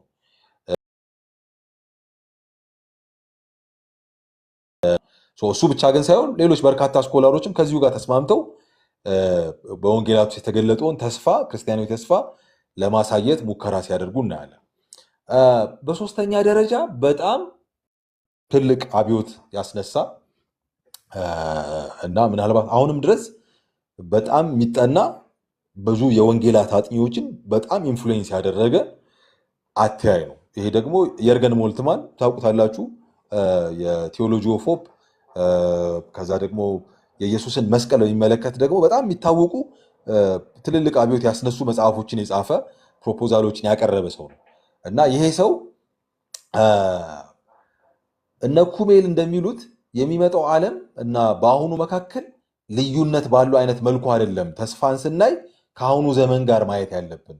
ተገልጧል እና ሊገለጥ አለ ብለን የምንጨርሰው ብቻ ሳይሆን ሊገለጥ ያለው እኮ ፊውቸር አሁን ላይ ያለውን ዲተርማይን ያደርጋል እና ከመጀመሪያው እስከ መጨረሻው ራሱ ክርስትና እኮ ኤስካቶሎጂካል ነው እና የተስፋና ፎርዋርድ ሉኪንግ የሆነ ፎርዋርድ ሙቪንግ የሆነ እምነት ነው ክርስትና። ነገ ምንድን ነው የሚለውን ጥያቄ ስንመልስ ነው ዛሬያችን ራሱ ትርጉም የሚያገኘው እና የዛሬውን ህይወት ኢምፓክት ያደርጋል የነገው መረዳታችን ይላል እና ኤስካቶሎጂካል ኢዝናት የሆነ አንድ ኤሌመንት ኦፍ ክርስትና አይደለም። አጠቃላይ የክርስትና መልክ ኤስካቶሎጂካል ነው። ሌላው ሁሉ ቴዎሎጂ ለማየት ሙከራ ብናደርግ በዛ ውስጥ ነው። ታዲያ እንደዛ ከሆነ ከዚህ ቀደም ያነሳናቸው ሰዎች ግማሹ አሁን ላይ ብቻ ሆኖ የሚያልቅ ነው፣ ኤቲካሊ የሚተረጎም ነው ሲሉ፣ በተለይ ሊበራሎቹ መጀመሪያ ላይ ያነሳውላችሁ ሰዎች የኢየሱስ ታሪካዊ ንግግር ታሪካዊ መሆኑን ማረጋገጥ አንችልም። ስለዚህ ምንድነው መውሰድ የምንችለው? ቴዎሎጂካል ስለሆኑ ሰዎቹ ታሪክ የጻፉልን ሰዎች ቴዎሎጂካል ስለሆኑ ወይም ቴዎሎጂያን ስለሆኑ ከትምህርታቸው ውስጥ አሁናዊ ትምህርትን ነው መውሰድ የምንችለው፣ ኤቲክስን፣ ለዛሬ የሚሆንን ኤቲክስ እንጂ ፊውቸርን፣ ሆፕን፣ ነገን ማሰብ አንችልም፣ ቬግ ነው ራሱ የሚል አይነት ፕሮፖዛል ነበር የነበራቸው እነሱ። ስለዚህ ቁርጥ አድርገው የለም የሚል አይነት ድምዳሜ ይሰጡና ያለ እነሱን ተከትሎ የመጣው ደግሞ አይ አለ ይልና ግን በነገና በዛሬ መካከል የሆነ አንድ ኮንቲኒየስ ላይን ሲያስቀምጥ ነገ ላይ የሚመጣው የሆነ አብራፕትሊ የሚመጣ አይነት ነገር ድንገት የሚመጣ በተነጣጠለ አይነት መስመር የሚከሰተ አይነት አድርጎ ነው የሚያስቀምጠው። በሞልትማን ነገረ መለኮት ውስጥ ግን የምናገኘው ነገ ዛሬን የሚነካ ነው፣ ዛሬን ኢምፓክት የሚያደርግ ነው እና ቴዎሎጂ ኦፍ ሆፕ እና ኤስካቶሎጂ እኮ የዛሬ ጉዳይ ነው፣ ዛሬን ዲተርማይን የሚያደርግ ነው እና ነቢያቱ ከዚህ የተለየ አላደረጉም፣ ጌታችን ኢየሱስም ከዚህ የተለየ አላደረገም። እና ክርስትና ምንድን ነው ብለን ብንጠይቅ ለክርስትና የምንሰጠው ትርጓሜ ከነገረ ፍጻሜ የተለየ አይደለም፣ ከተስፋ የተለየ አይደለም። ፎርዋርድ ሉኪንግ ነው ክርስትና፣ ፎርዋርድ ሙቪንግ ነው ክርስትና፣ ሪቮሉሽናይዚንግ ነው፣ ትራንስፎርሚንግ ነው። መቼን? ዛሬን የሚለውጥ ነው። በምን? ነገን በሚያዩ ኢንቪዥን በሚያደርገው ነገን በሚመለከተው እይታ ዛሬን የሚነካ ነው፣ ዛሬን የሚለውጥ ነው። የኢየሱስ ሕይወት ያ ነበር እና ይሄ ደግሞ በዋናነት የተረጋገጠው በጌታችን ኢየሱስ በሞቱና በትንሣኤው ነው ይላል እና ሞቱና ትንሣኤውን ሲያብራራ በመካከላቸው ያለው እኮ የሆነ አይነት ዳይሌክቲካል ግንኙነት ነው። ዳይሌክቲካል ግንኙነት ታውቃላችሁ፣ ተቃርኖ አለ፣ አት ሴም ታይም ተመጋጋቢነት አይነት ኔቸር አለው። ማለት ለምሳሌ ክሮስ ሰፈሪንግ ነው፣ መስቀል መከራ ሆነን ችግርን የሚያሳይ ነው። ሬዘሬክሽን ደግሞ ተስፋ አለው፣ ድል ነው፣ ማሸነፍ ቪክትሪ ነው። ግን ተቃርኖ ብቻ አይደለም በመካከላችሁ ያለው፣ በመካከላችሁ የሆነ ተመጋጋቢነትም አለ። በክሮሱ ውስጥ ታልፎ ነው ወደ ሪዘሬክሽን የተኬደው እና የክርስትና ህይወትም በዚሁ አይነት ዳይሌክቲካል ግንኙነት የተጋመደ ነው። ይሄ ዳይሌክቲክስ ደግሞ እውን የሆነው በመንፈስ ቅዱስ ነው ይላል እና ያንን ለምሳሌ ጌታችን ኢየሱስ ክርስቶስን ከሙታን በማስነሳት ትራንስፎርሚንግ መንፈስ እውን አድርጎታል እና ባመኑ ሰዎች ህይወት ውስጥ ያንን ነው የሚሰራው። በዛሬ ችግር ውስጥ እያለፍን የነገ ተስፋ ከዛሬው ለዛሬው ህይወታችን ኢምፓክት ይሰጣል ስንል ዳይሌክቲካል በሆነ መንገድ መስቀሉ ከትንሣኤው ጋር ባለው አይነት ግንኙነት ነው የእኛንም ህይወት ኢንቪዥን የምናደርገው ተስፋ ኢምፓክት የሚያደርገው ተጽዕኖ የሚፈጥርበት የማይነጣጠል ነው፣ የሚያያዝ ነው፣ አንዱ አንዱን ኢምፓክት የሚያደርግ ነው፣ ሚነካ ነው፣ ተነጣጥሎ የሚተያይ አይደለም። ኢናጉሬትድ ሆኗል፣ ልክ ነው። ግን የምንጠብቀው ደግሞ ኮንሱሜት አልተደረገም፣ አልተጠናቀቀም ብለን የምንጠብቀው ነገ ግን ፊውቸር ግን ከዛሬ ተነጥሎ የሚታይ አይደለም፣ በተሰበረ መስመር የሚታይ አይደለም። ኦኬ አይ ቲንክ በጣም ይሄ ለመጽሐፉ የቀረበ ይመስላል። በጣም ጨለምተኛ ከሆነው ኤቲክስ ብቻ ነው መማር የምንችለው ከጌታችን ህይወት ከኢየሱስ ህይወት። የወንጌል ጸሐፊዎች ሂስቶሪያን ስላልሆኑ ቴዎሎጂያን ስለሆኑ ከዛ ውስጥ ሂስቶሪካል ነገር አንስተን ኮንስትራክት አድርገን ገንብተን ነገን መስራት ስለማንችል እና የምናየውን ፊውቸር ማየት ስለማንችል ኤቲክስን ነው መውሰድ። ስለዚህ ኤግዚስቴንሻል ሪያሊቲውን ብቻ ነው አሁናዊ ጠባዩን ብቻ ነው መማር የምንችለው። ዛሬ ክርስቲያን ወይም ያመነ ሰው የመሲሁ ተከታይ ምን ያደርጋል የሚለውን ኤቲክስ ነው መውሰድ የምንችለው የሚለው በጣም ጥብብ ያለ መስመር አለ። እሱን ተከትሎ ደግሞ ይመጣ እሱ ብቻ አይደለም የሚመጣ ደግሞ ዘመን አለ፣ ግን ከዛሬው ጋር እርስ በርስ ኢምፓክት በሚደራረግ አይነት መልኩ አይደለም የሚለውንም እናያለን። ግን በወንጌላት ውስጥ የምናገኘው ኢየሱስ የበለጠ ቅርብ ሆኖ የምናየው በሶስተኛ ደረጃ ካነሳ ነው ጋር ነው። ተስፋ በወንጌላት ውስጥ ከዛሬ ህይወታችን ጋር በጣም የተጋመደ ነው። ተስፋ ጌታችን ኢየሱስ ራሱ ኢምቦዲ ያደረገው ነው፣ ለብሶት የመጣው ነው።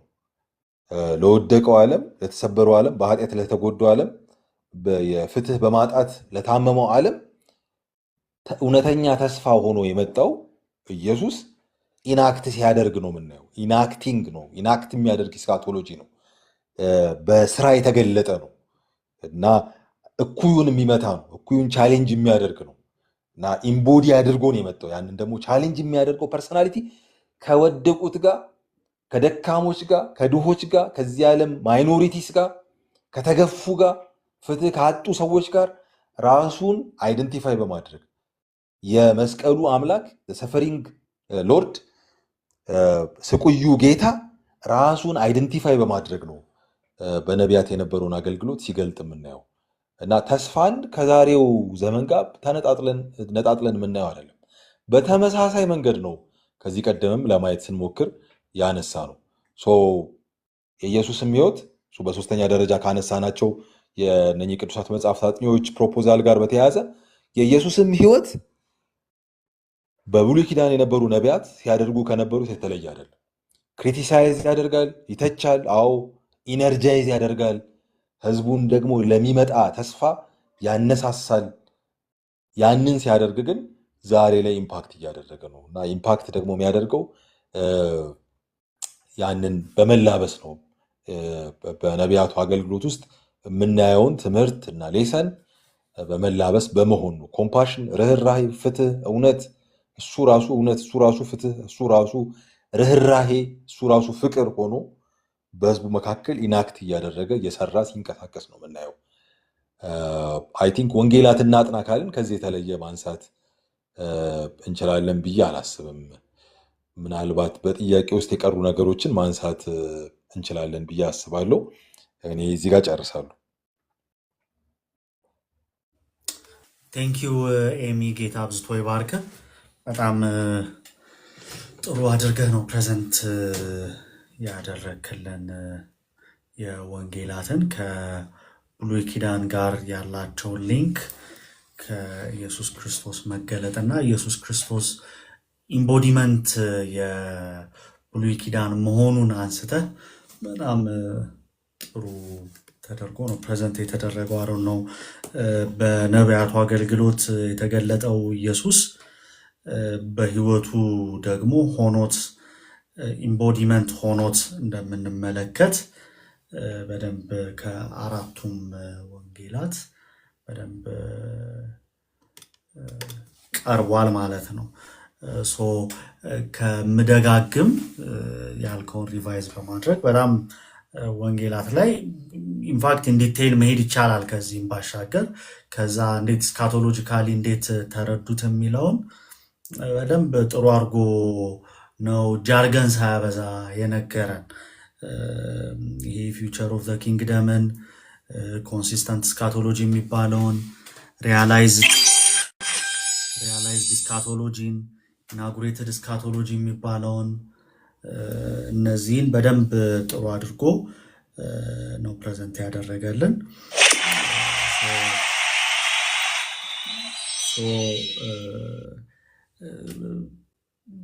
ጥያቄ፣ ሀሳብ የሚነሳ ነገር ያላችሁ ሀሳብ ያላችሁ ሰዎች ካላችሁ እነሆ መድረኩ።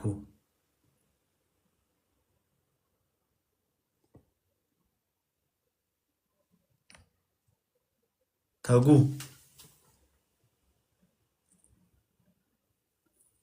ዛሬ ኔትወርክ ያስቸገረው ነው።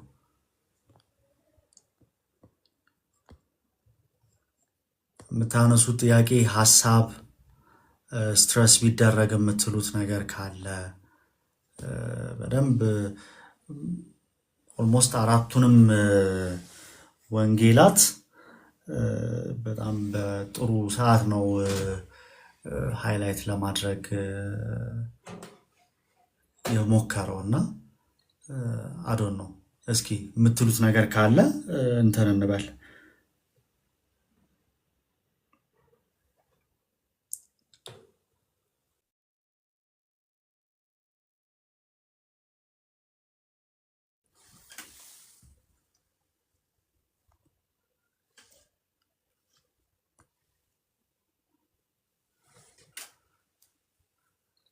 ኮመንትም ላይ ጥያቄ የለም ዛሬ በጣም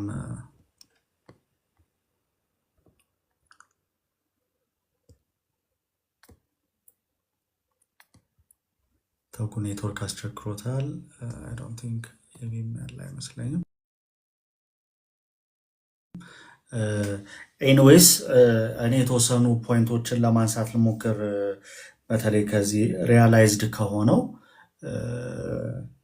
ኤሚ ያነሳቸው ይሄ ከሙልትማን ጋር ያነሳቸው እነ ዶድም ይመስሉኛል አለ ትንሽ ወደ ሪያላይዝድ ወደ ሆነው የተስፋ ነገረ መለኮትን በደንብ ያቀነቅናሉ እና አንደኛው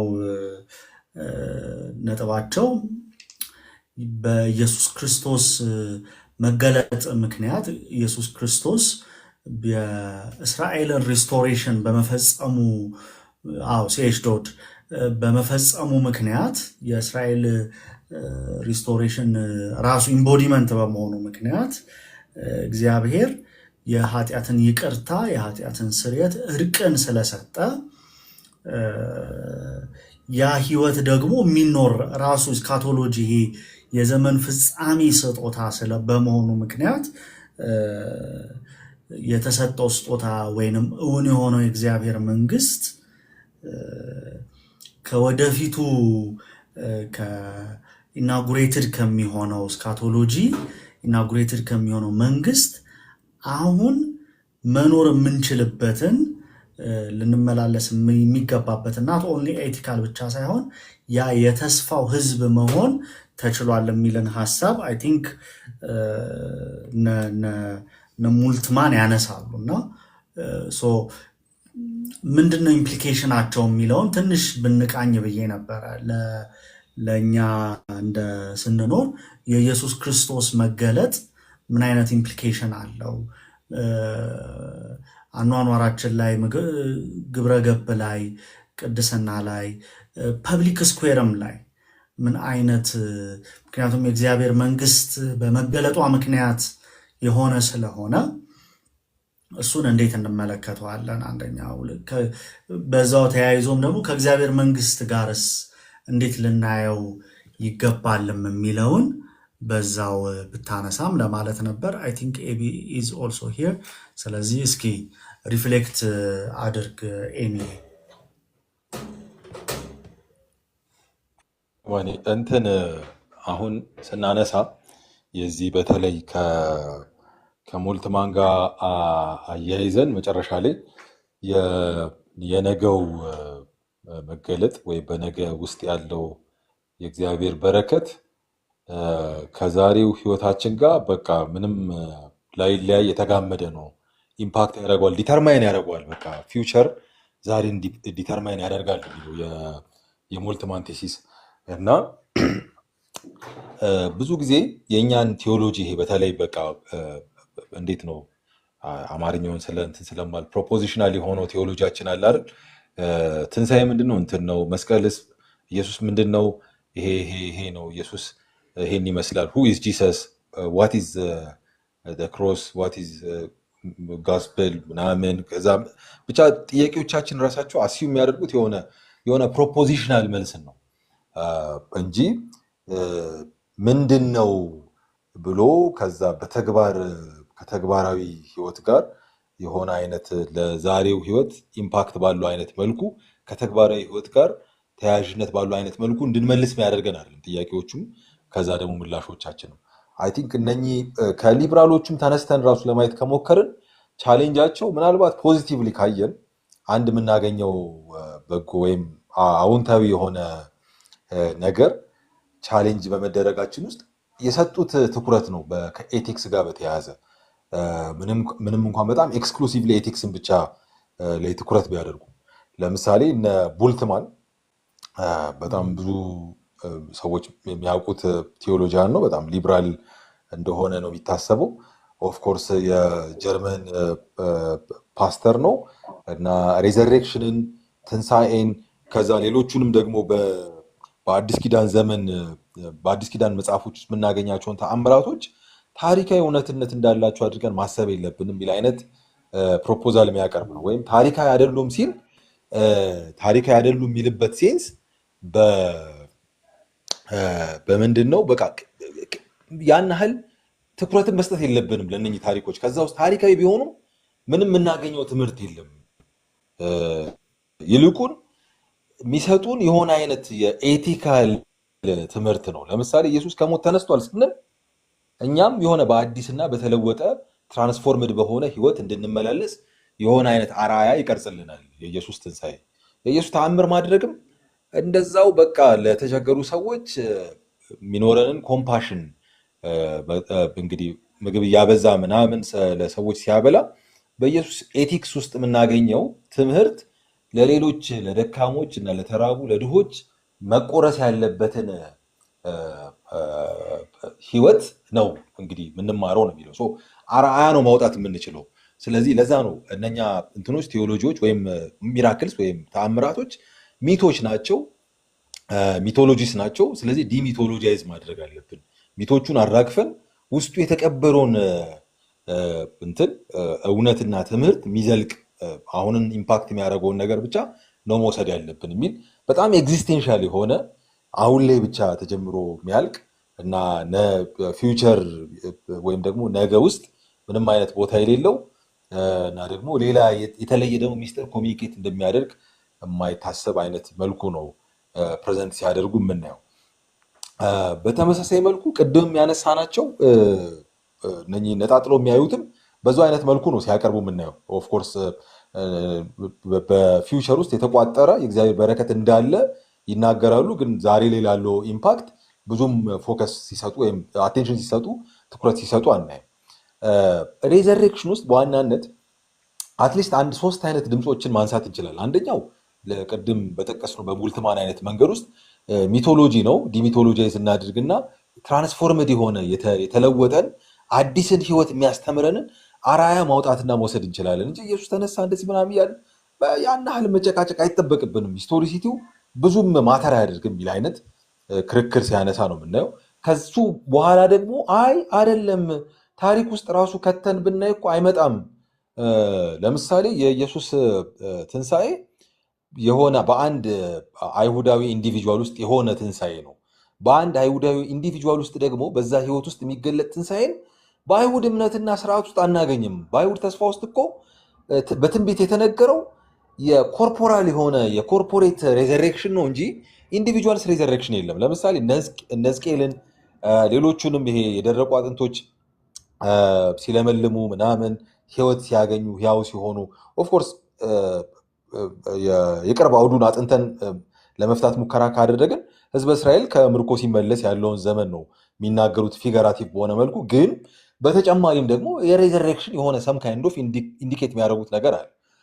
ያ ብቻ አይደለም። ካኖኒካል የሆነውን ዘመን አልፈን ወይም መጽሐፍትን አልፈን ሁለተኛው ቤተ መቅደስ ላይ የተጻፉ መጽሐፎችንም ለማየት ብንሞክር የሚጠቁሙት ትንሣኤ አለ በመጽሐፎቻቸው ውስጥ። ግን የሚጠቁሙት ትንሣኤ የሆነ የብዙሃን የወል ትንሣኤ፣ በጣም ብዙ ሰዎች አንድ ላይ የሚነሱበት ትንሣኤ ነው። ለምሳሌ በመቃቢያን ጦርነት ወቅት ሲፋለሙ የነበሩ የእስራኤልን ህዝብና ባህል እምነትን እንዳይቆሽሽ ሲፋለሙ የነበሩ ሰዎች በጦርነቱ ሞተዋል እና በጽሁፎቻችሁ ለምሳሌ አንደኛ መቃቢያን ምናምን ላይ እነኚህ የሞቱ ሰዎች እግዚአብሔር አንድ ቀን ፍትህ ሲያመጣ ኪንግደሙን መስርቶ ፍትህን ሲያረጋግጥ የእግዚአብሔር ጀስቲስ ሲረጋገጥ እነኚህ ሰዎች ይሞታሉ በደል ስለሆነ የደረሰባቸው ሚል አይነት ትንቢትና ሚል አይነት ተስፋ ሲሰጥ እናያለን።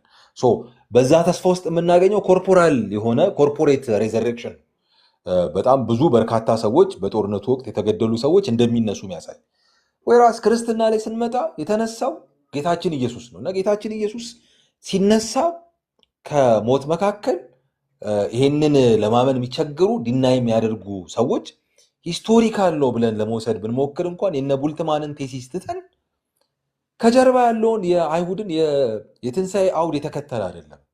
ኢንዲቪጁዋልስ ከሞት መካከል ሲነሱ ወይም ይነሳሉ የሚል አይነት ጥቆማ በትንቢት ውስጥ አናገኝም ይላሉ። ግን ወንጌላት ምንድን ነው የሚያሳዩን? የአዲስ ኪዳን ደብዳቤዎችስ ምንድን ነው የሚያሳዩን? ትንሣኤውን እንዴት ነው ፖርትሬ ያደረጉት? እንዴት ነው ትንሣኤው ምን ነበረ ለነሱ ብለን ቀረብ ብለን ለማጥናት ሙከራ ብናደርግ ኢት ዋዝ ናት ጀስት የሆነ ኢንዲቪጁዋል ከሞት መካከል መነሳት። ያው በሚቀጥሉት ሳምንታት መልእክታትን ስናይ በደንብ የምናነሰው ይሆናል። ግን በተለይ በክርስትና እምነት ውስጥ የጌታችን ኢየሱስ ተከታይ የሆኑ ሰዎች አንድ ጥሩ አድርጎ ፎርሙሌት ያደረጉት ቴዎሎጂ አለ፣ ዩኒየን ዊዝ ክራይስት ይባል። ከኢየሱስ ጋር አንድ መሆን፣ በኢየሱስ ታሪክ ውስጥ መግባት እና በኢየሱስ ታሪክ ውስጥ ስንገባ እነ ጳውሎስም ሌሎችም የአዲስ ኪዳን ጸሐፊዎች የሚነግሩን ህይወታችሁ ከክርስቶስ ጋር በእግዚአብሔር ተሰውሯልና እና ህይወታችሁ የሆነው ኢየሱስ በሚገለጥበት ጊዜ በቃ እናንተም ትገለጣላችሁ። አሁን ሞታችኋል፣ ከዛስ በትንሣኤ ከሱ ጋር ደግሞ ተነስታችኋል። ሞቱንም ተካፋይ ሆነን እንደ ሞትን አብረን ከዛ ትንሣኤውንም ደግሞ ተካፋይ ሆነን እንደተነሳም ጳውሎስ ራሱን ሲናገር ለምሳሌ መስቀሉን በራሱ ህይወት ሲገልጥ ምንድነው ገላትያ ምዕራፍ 4 ቁጥር 17 አይ ቲንክ ባለሳሳት ዛሬ ይመስለኛል መስቀሉ በሱ ህይወት የተገለጠ የሞትና የህይወት ምሳሌ አድርጎ ነው ፖርትሬ ሲያደርግ ምናየው። ሮሜ ላይም በጣም በርካታ ቦታዎች ላይ እንደዛ ሲገልጥ ሲያስተላልፍ እንመለከታለን። ስለዚህ የኢየሱስ ትንሣኤ it was not just የሆነ ኢንዲቪጁዋል መነሳት ብቻ አይደለም። በአዲስ ኪዳን ትርክት ውስጥ የአማኞችም ከሱ ጋር አብሮ መነሳት ነው።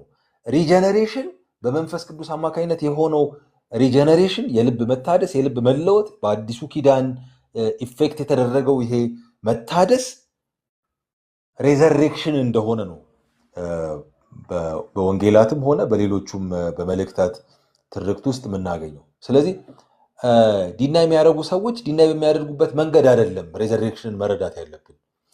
ለአዲስ ህይወት መነሳት ከሆነ እኛም አብረን ተነስተናል ማለት ኦኬ፣ እኛም አብረን ተነስተናል የሚለው ትርጓሜ ምን ይዞ ይመጣል? ኤቲካል ኢምፕሊኬሽን፣ ምንም ጥያቄ የሌለው ነገር። ለአዲስ ህይወት ተነስተናል ካለን እኮ ትራንስፎርምድ በሆነ ህይወት እንመላለሳለን ማለት ነው። እና ትራንስፎርምድ በሆነ ህይወት እንመላለሳለን፣ ኢምፓክት እናደርጋለን፣ ይነካል፣ ህይወታችን፣ ኤቲክሳችንን፣ ኑሯችንን ይነካል፣ ምልልሳችን ይነካል። ምንም የማይነካው ነገር የለም። ቴዎሎጂያችን ይሄ ፕሮፖዚሽናል ከመሆን ትንሽ ወጣ ብሎ አድጎ ፕራክቲካል ወደ መሆን ልክ እነ ጳውሎስ ሌሎችም የአዲስ ኪዳን ጸሐፊዎች እንደሚሆኑት ሚሽን ፊልድ ውስጥ እንዳለ አይነት ሰው ራሳችን እያሰብን በዛ አይነት መልኩ የአዲስ ኪዳን ተስፋንም ስናስብ ሆነ ወንጌላትን ስናጠና የምናገኛቸውን ነገሮች በዛ መልኩ ብንተረጉም በጣም ጥሩ ይሆናል ብዬ አስባለሁ። ዛሬን የጣለ ምንም ከዛሬ ጋር ምንም ግንኙነት የሌለው ተስፋ አይደለም የተሰጠን ተስፋ። የክርስቲያን ሆፕ በአዲስ ኪዳን ያለው ዛሬ ውስጥ በደንብ ቦታ ያለው ነው። ቅድም እንደተባባል ነው ዳይሌክቲካል የሆነ ሪሌሽንሺፕ አለው፣ የተመጋገበ በተቃርኖ የሚቆም የሚመስል የመስቀሉና የትንሣኤው ተከታትሎ መምጣት በክርስቲያን ህይወት ውስጥ በዛሬና በነገ መካከል በዛሬ ፕሬዘንት ኢቪል ኤጅ እና ደግሞ በሚገለጠው ደግሞ አስደናቂ ፍጥረት ሁሉ በሚናፍቅለት የእግዚአብሔር ልጆች መገለጥ በሚያረጋግጠው ትራንስፎርምድ በሆነው በዛ ዓለም ውስጥ በሚገለጠው በረከት መካከል ዳይሌክቲካል የሆነ ግንኙነት ነው ያለው። እሱን ማሰብ አለብን ብዬ አስባለሁ። ቴንኪዩ ኤሚ። ተጉ ኔትወርክ ሰራ ወይስ እንዴት ነው? ደጋገመ ነው? እስቲ ልሞክር። እንዴት አላችሁ? ይሰማል?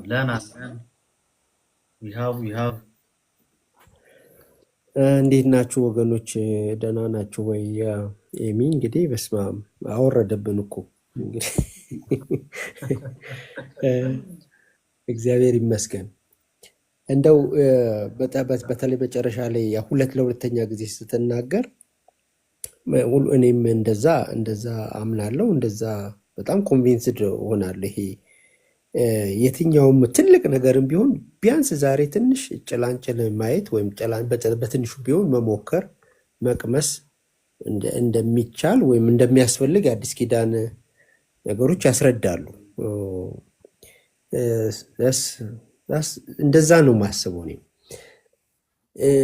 ግን አሁን ካልከው ግን ስል አፍራሽ እንዳይሆን እንጂ ካልከው ጋራ አያይዘን በተለይ ባለፉት ሁለት እንትኖች ሶስት እንግዲህ አሁን ሶስተኛ ነው ስናይ እግዚአብሔር መቼም በአዲስ ኪዳን እስከ ዛሬው ብዙ አልሰራም። በክርስቶስ ሞትና ትንሣኤ አዲስ ነገር ብሎ ልክ በቃ አውት ኦፍ ብሉ ዝም ብሎ የሆነ ነገር የሆነ አዲስ ተስፋ አዲስ ሀገር አዲስ የሆነ ነገር እንዳደረገ ይታሰባል። አብዛኛውን ክርስቲያኒቲ በተለይ ይሄ ፋንዳሜንታል ምናምን ከመጣ በኋላ ሁሉን ነገር ቀምቶ አሁን በእኛ ዘመን አዲስ ነገር እንደተደረገ ምናምን ይታሰባል። አሁን እንደውም እኔ ዛሬ ታነሳለ ብዬ ነበር። እስራኤል እየተደበደበች ነው። ትላንት እሷ ደብድባለች። ጴንጤ በዚህ ሰሞን ታያለ በቃ ጥቅስ እዚህ ቲክቶክ ላይ እንዳለ ነው የሚወጣው። ምክንያቱም ተስፋችን ከዛ ከኦልድ ቴስተመንት እንትን ጋር የተያያዘ አልመሰለኝ። እግዚአብሔር በማዳን ታሪክ ውስጥ በመቤዠት ታሪክ ውስጥ ምን ነበር? እስራኤልን ጠብቁ እየሰራ ነው፣ አብሯቸው ነው፣ ግን ጠብቁ ፋይናል እንትኑን ጠብቁ ይላቸው የነበረው ነገሮች ይታወቃሉ። እቺም እውነት ነው። ፍትሐዊነቱን ማሳየት እንደዚህ ብዙ ነገሮች እንደ ቫሊዩ ምናምን አውጥተን መናገር እንችላለን። ግን የእግዚአብሔርን መንግስትና መሲሁ እና ይሄ መሲሁ ሲመጣ የእግዚአብሔር ሕዝብ ደግሞ ሊያሳይ የሚገባው ሊሆን የሚገባው ኤቲክስ ምናምን ኤቲካል ላይፍ ምናምኖች ከሚሽኑ ጋር የሚሄዱ ነገሮች ይጠበቁ ነበር። ማለት በብዙ ነገር ተሞክሯል፣ አልተቻለም። ክርስቶስ ኢየሱስ ወደ ህይወትን እንደዚህ አይነት ህይወትን የእግዚአብሔር መንግስት የሚገለጥበትን ህይወት የእግዚአብሔር መንግስትን ሚሽን አልሆነን የምንሄድበትን እንደዚህ አቅም ምናምን ከክርስቶስ ሞትና ትንሣኤ ተገልጧል መጥቷል።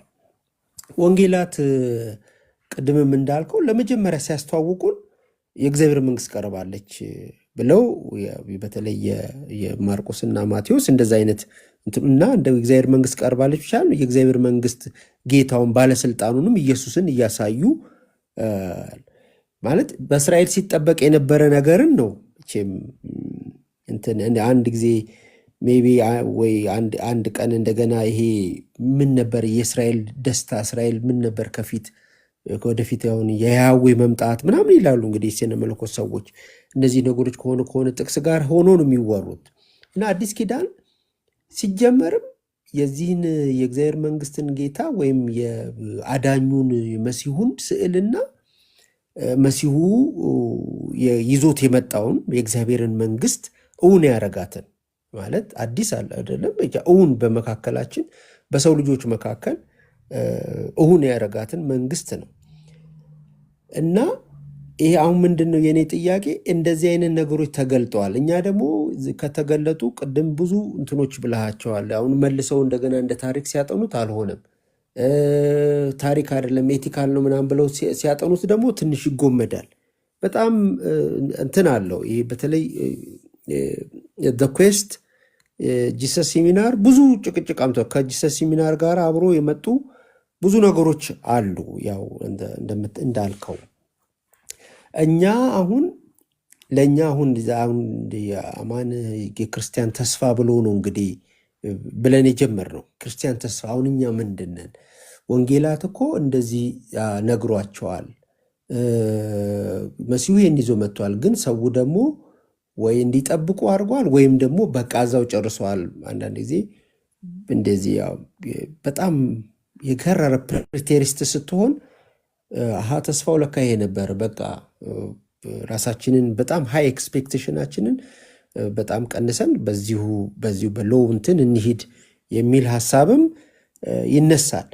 እና አሁን ከኛ ጋራ ይሄ የእግዚአብሔር መንግስትና መሲሁ ምናምን የሚባለው እንዲህ ነው ተስፋ ሊሆንን ወይም ተስፋ አድርገን አሁን በደመቀ ሁኔታ ልንለማመደው ቅድም እንዳልከው አሁን ልንለማመደው አሁን ልንኖረው እንደገናም ደግሞ በሙላት እናየዋለን ብለን ልንጠብቀው የምንችለው ተያያዥነቱን እንትን ብንል እኔ ሜቢ በጣም ካላበዛሁት ሜቢ እነዚህ በመሀል ላይ የመጡት ቀደም ያልከው እነ ቡልትማንም ማን ራምሰስ ነው ምናምን የሚባል ሰውዬ እንደዚህ አሉ መዓት ማለት ዘመናቸውን ለመመለስ ያን በቃ ይሄ ሞደርን ታይም በጣም ሪዝን ምናምን ያለበትን ኤጅ ለመመለስ አጓጉል እንትን ውስጥ ተጋጉጠዋል።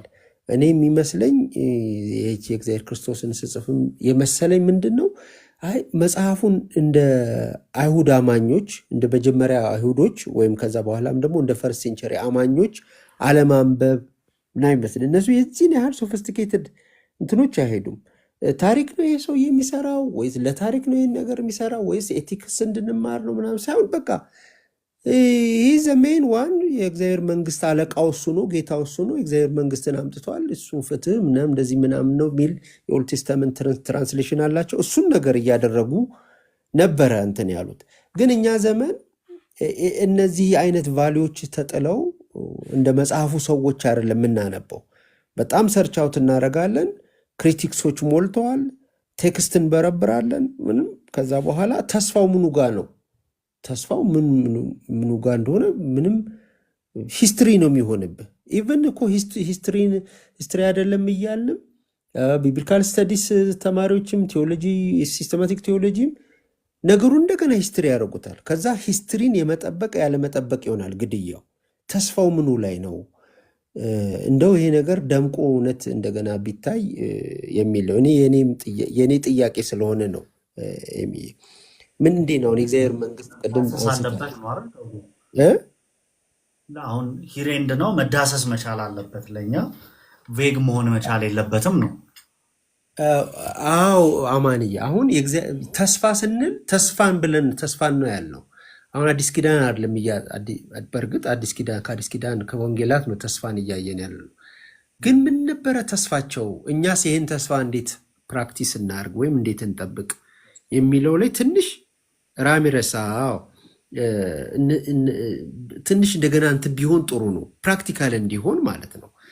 አሃ ምናምን ብለን ከመሄድ ባለፈ ልባችን ላይ ለዲቮሽን እንደገናም ደግሞ እሱን ለመከተል ወይ የመንግስቱን መርህ እንትን ለማድረግ መንግስቱን የእግዚአብሔር መንግስት እሴቶች አሉ እሱን ለመግለጥ እንትን ይረዳናል።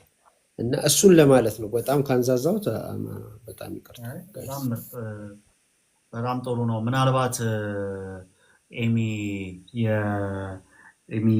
ትመልሰዋለህ። አንድ ጥያቄ ሳረሳው የዳንኤል አከልኝ ጥያቄ አለና እሱን ሳረሳ ልጠይቅ። የሙልትማንን ይሄ አንቲሲፓቶሪ ሳይንስ ምልክት ማለት ነው መንግስቱን አሁን ላይ በመምጣት ላይና በመዘግየት መካከል ባለው ውጥረት ውስጥ እንዳለ ለመተርጎም የሚረዳን እንዴት ነው? ካፕቸር አድርገዋል ኤሚ? አንቲሲፓቶሪ ሳይንስ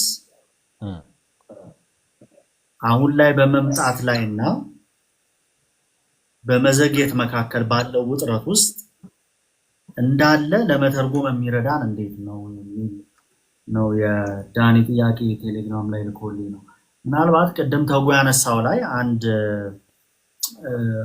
እንትና ማን ነው ኤንቲ ራይት እዚህ ሰርፕራይዝድ ባይ ሆፕ የሚል መጽሐፉ ላይ አንድ የሚያነሳው ሀሳብ አለ። የእግዚአብሔር መንግስት ይህንን ምድር ኢንቬድ እያደረገች ነው ብሎ የሚያነሳው አንድ ሀሳብ አለው። ለዛ ያንን ኢንቬድ ማድረግ የጀመረችው በኢየሱስ ክርስቶስ መገለጥ በመስቀሉና በትንሣኤው ነው። የእግዚአብሔር መንግስት በዛ ጸንታ እውን ሆናለች፣ በማዕከላችን መታለች። እንደ እግዚአብሔር መንግስት ባለሟል እንደ እግዚአብሔር መንግስት አባል ዜጋ የእግዚአብሔር መንግስት እንደሚወክል ሰው መንግስቱን እየወከልን መኖር መቻል አለብን። ምክንያቱም we are citizens of heaven የሚለው ይሄ ፉልፊልመንቱ የሚመጣው የሆነ ቦታ እንሄዳለን የሚለው ሳይሆን የእግዚአብሔር መንግስት ትመጣለች። መንግስት ትምጣ የሚለው ጸሎት ማለት ነው እና የእግዚአብሔር መንግስት ስትመጣ ሁሉ ነገር ከመፈጸሙ በላይ አሁን የምንኖርበት ምልክት በመሆን ልክ አይ ቲንክ ፊልጵስዩስን ያነሳል። የፊልጵስዩስ ሰዎች ጡረተኞች ሆነው ፊሊፓ የምትባለው ከተማ እየኖሩ ሮምን ይወክሉ እንደነበረው አሁን እኛም የእግዚአብሔር መንግስትን እየወከልን የእግዚአብሔር መንግስት እስክትመጣ ድረስ የምንጠብቅ ነን የሚል ሐሳብ አለው። በዚህ መካከል የምንኖረው በምን አይነት መንገድ ነው? ተስፋዎቹ ልክ የተነሱት ለምሳሌ ቅድም ስለ ሙታን ትንሣኤ የተነሳው ኮሚዩናል መሆኑን ከክርክሮቹ ጋር ኤሚ ያነሳሃቸው የእግዚአብሔር መንግስቱን ከመሆኗ ጋር እነዚህ ዲሚቲዮሎጃይዝ ከሚደረገው ጋር ነገር ግን ሪል የሆነ የቅዱሳንና የእግዚአብሔር ማህበር ተስፋ መሆኑን ቢኮዝ ኦፍ ዛት ደግሞ እንዴት ባለ ቅድስና መኖር መቻል እንዳለበት እንዴት ባለ ፍትህን ጽድቅን ሰላምን ኤጀንት ኦፍ ፒስ የሆነ እንዴት መኖር እንዳለበት የእግዚአብሔር መንግስትን እንዴት እየወከለ መኖር እንዳለበት ያስረዳል ሰርፕራይዝ ባይ ሆፕ ላይ እና አይ ቲንክ አንዱ ዌይ አፕሊካብል የሚሆነው የእግዚአብሔር ተስፋ እውን ስለሆነ እውን የሆነው ደግሞ የእግዚአብሔር መንግስት በመገለጡ ምክንያት ስለሆነ በኢየሱስ ክርስቶስ ሞትና ትንሣኤ ደግሞ ስለሆነ እውን የሆነው የሚኖር ሪያላይዝ የሆነ ያ ተስፋ እስኪመጣ ብቻ የምንጠብቀው ሳይሆን እያደረግን እየወከልነው ሳይንፖስት እየሆኑ የምንጠብቀው ነው ብዬ አስባለሁ ይላል ኤንቲ ራይት። ኤሚ ወደ አንተ ልምጣ። አማን ያልከው ነገር አይ ቲንክ ተጉም ላነሳው ሀሳብ የዳኒንም ወይስ የዳኒን በደንብ ትደግምልኛለህ? ግን አይ ቲንክ እንደተረዳሁት ለሁለቱም ሀሳቦችም ለጥያቄውም እንደ ምላሽም የሚሆን ነገር ይመስለኛል። ያው አሁን በደንብ ሃይላይት እያደረግን ያለ ነው ተስፋ እንዲሁ በቃ ተገንጥሎ ወደፊት የሚሆን ምንም አይነት በቃ አሁን ላይ ባለንበት በዚህ ዘመን ኤግዚስቴንሻል ትርጉም የሌለው ኢምፓክት የሌለው ስፍራ የሌለው ምንም የማያደርግ ደግሞ በዛ ላይ ስነ ምግባራዊ አንድምታ የሌለው ወይም ኤቲካል ኢምፕሊኬሽን የሌለው አይነት ነገር አድርገን ማሰብ የለብንም የሚለው ነው። እነ ሞልትማንም እሱን ተከትሎ የመጣውም ቴዎሎጂካል እንትን መስመር በቃ ይሄንን ነው በደንብ አድርጎ ሃይላይት የሚያደርገው። ግን ይሄንን ስናደርግ ስቲል አሁን በተለይ በጣም ኤቲካል የሆነው ነገር ላይ በጣም አተኩረው ነገን ደግሞ በጣም ገንጥሎ ለማውጣት የፈለጉ ቬግ ነው ብለው ሲተቹ የምናያቸው ሊብራል ስኮላርስ ያንን ብቻ አይደለም የሚያደርጉት። አሁን እነ ቡልትማንም ሌሎችንም ስናነሳ ነበር። እነዚህ ሰዎች የጌታችን ኢየሱስ ክርስቶስ መምጣትና እሱ ተከትሎ ወይ በሱ አገልግሎት አማካኝነት ኢናጉሬትድ የሆነው ኪንግደም ወይ በስብከቱ በትምህርት ውስጥ የሚታየው ሪፍሌክትድ የሆነው መንግስት የሆነ የቀደመው የእስራኤል ሕዝብ ውስጥ ሩቱን ሲፈልጉ አናይም። የሆነ በጣም ትኩረት የሚሰጡት አፖካሊፕቲክ የሆነ አፖካሊፕቲክ ማለት ይሄ በሊትራሪ ስታይሉ ሳይሆን ወርልድ ቪው አለ። አፖካሊፕቲክ የሚባል ንጽረተ ዓለም አለ። ያ ምንድን ነው? በታሪክ ውስጥ የሆነ አንድ አዘር ወርልድ ሊቢንግ የሌላ ዓለም ኃይል ሰብሮ ሲገባና እንደ አዲስ ታሪክ ሲጀምር ምናምን ነው።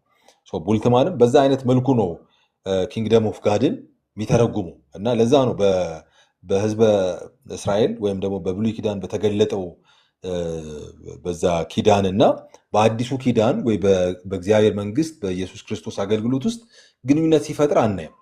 ኦፍኮርስ ይህንን ያው ሲተቹት እናያለን። አንዳንድ ኢቨን ኤንቲራይት ራሱ የቡልትማን ቴዎሎጂ ማቹሬሽን ላይ የደረሰው ማቹርድ የሆነው ናዚ ፓርቲ ወደ ኃይል እየመጣ ባለበት ሰዓት ነው ይላል። የናዚ ፓርቲ ደግሞ ትልቁ አይዲዮሎጂ አንታይ ጂውሽ የሆነ ነው እና ኢቨን ኪንግደም ኦፍ ጋድን ከጂውሽ ኮንሰፕሽን ጋር ግንኙነት ፈጥሮ አርቲኩሌት ማድረግ አይፈልግም ነበር ነው ቡልትማን። በእርግጥ ያንም ይከራከሩ አሉ። የቡልትማን ተማሪ የሆኑ ምናምን ሰዎች የኤንቲ ራይት ቡልትማንን ከናዚ ፓርቲ ጋር አገናኝቶ ለማቅረብ የሚሞክረው ልክ አይደለም ምናምን ብሎ የሚከራከሩ አሉ። ዞሮ ዞሮ ፖለቲካል ኢንቴንሽን ኖሮም አልኖረው ግን በአይሁድ ስርዓት ውስጥ እና ታሪክ ውስጥ የተገለጠው የኪዳኑ ታሪክ ከኪንግደም ኦፍ ጋድ በኢየሱስ ክርስቶስ አገልግሎትና ህይወት ውስጥ ወይም ትምህርት ውስጥ ከተገለጠው ጋር ግንኙነት ሰርቶ ለማየት ሙከራ ሲያደርግ አናይም። እንደሱ አይነት አካሄድ እኔ ብዙ ልክ ነው ብዬ አላስብም። ኢቭን በጣም መወዳቸው መጽሐፎች ላይም ማለት የወደድኳቸው አንብቤ በጣም የተመቹ መጽሐፎች ላይም ትንሽ የሆነ ቀጥ ያለውን መስመር ትንሽ ብለር ለማድረግ ሲሞክር ድምፅ አይሰማም ድምፅ አማን ኦኬ መሀል አማን ገብተ ነበረ እኔ ነበረ አለ ወይ አልኩኝ እኔ ጋር ተቋርጦ ነበር። እሺ አሁን ይሰማል አይደል? ኧረ ይሰማል። ምን ለማለት እሺ ይሄንን ቀጥ ያለውን መስመር ትንሽ ብለር የሚያደርግ አይነት ነገር ብዙ ከኔ ምናልባት ኦሪየንት የተደረግኩበት መንገድ ሊሆን ይችላል ከኔ መጽሐፍ ቅዱስ አነባበብ ጋር ትንሽ ይጋጫል።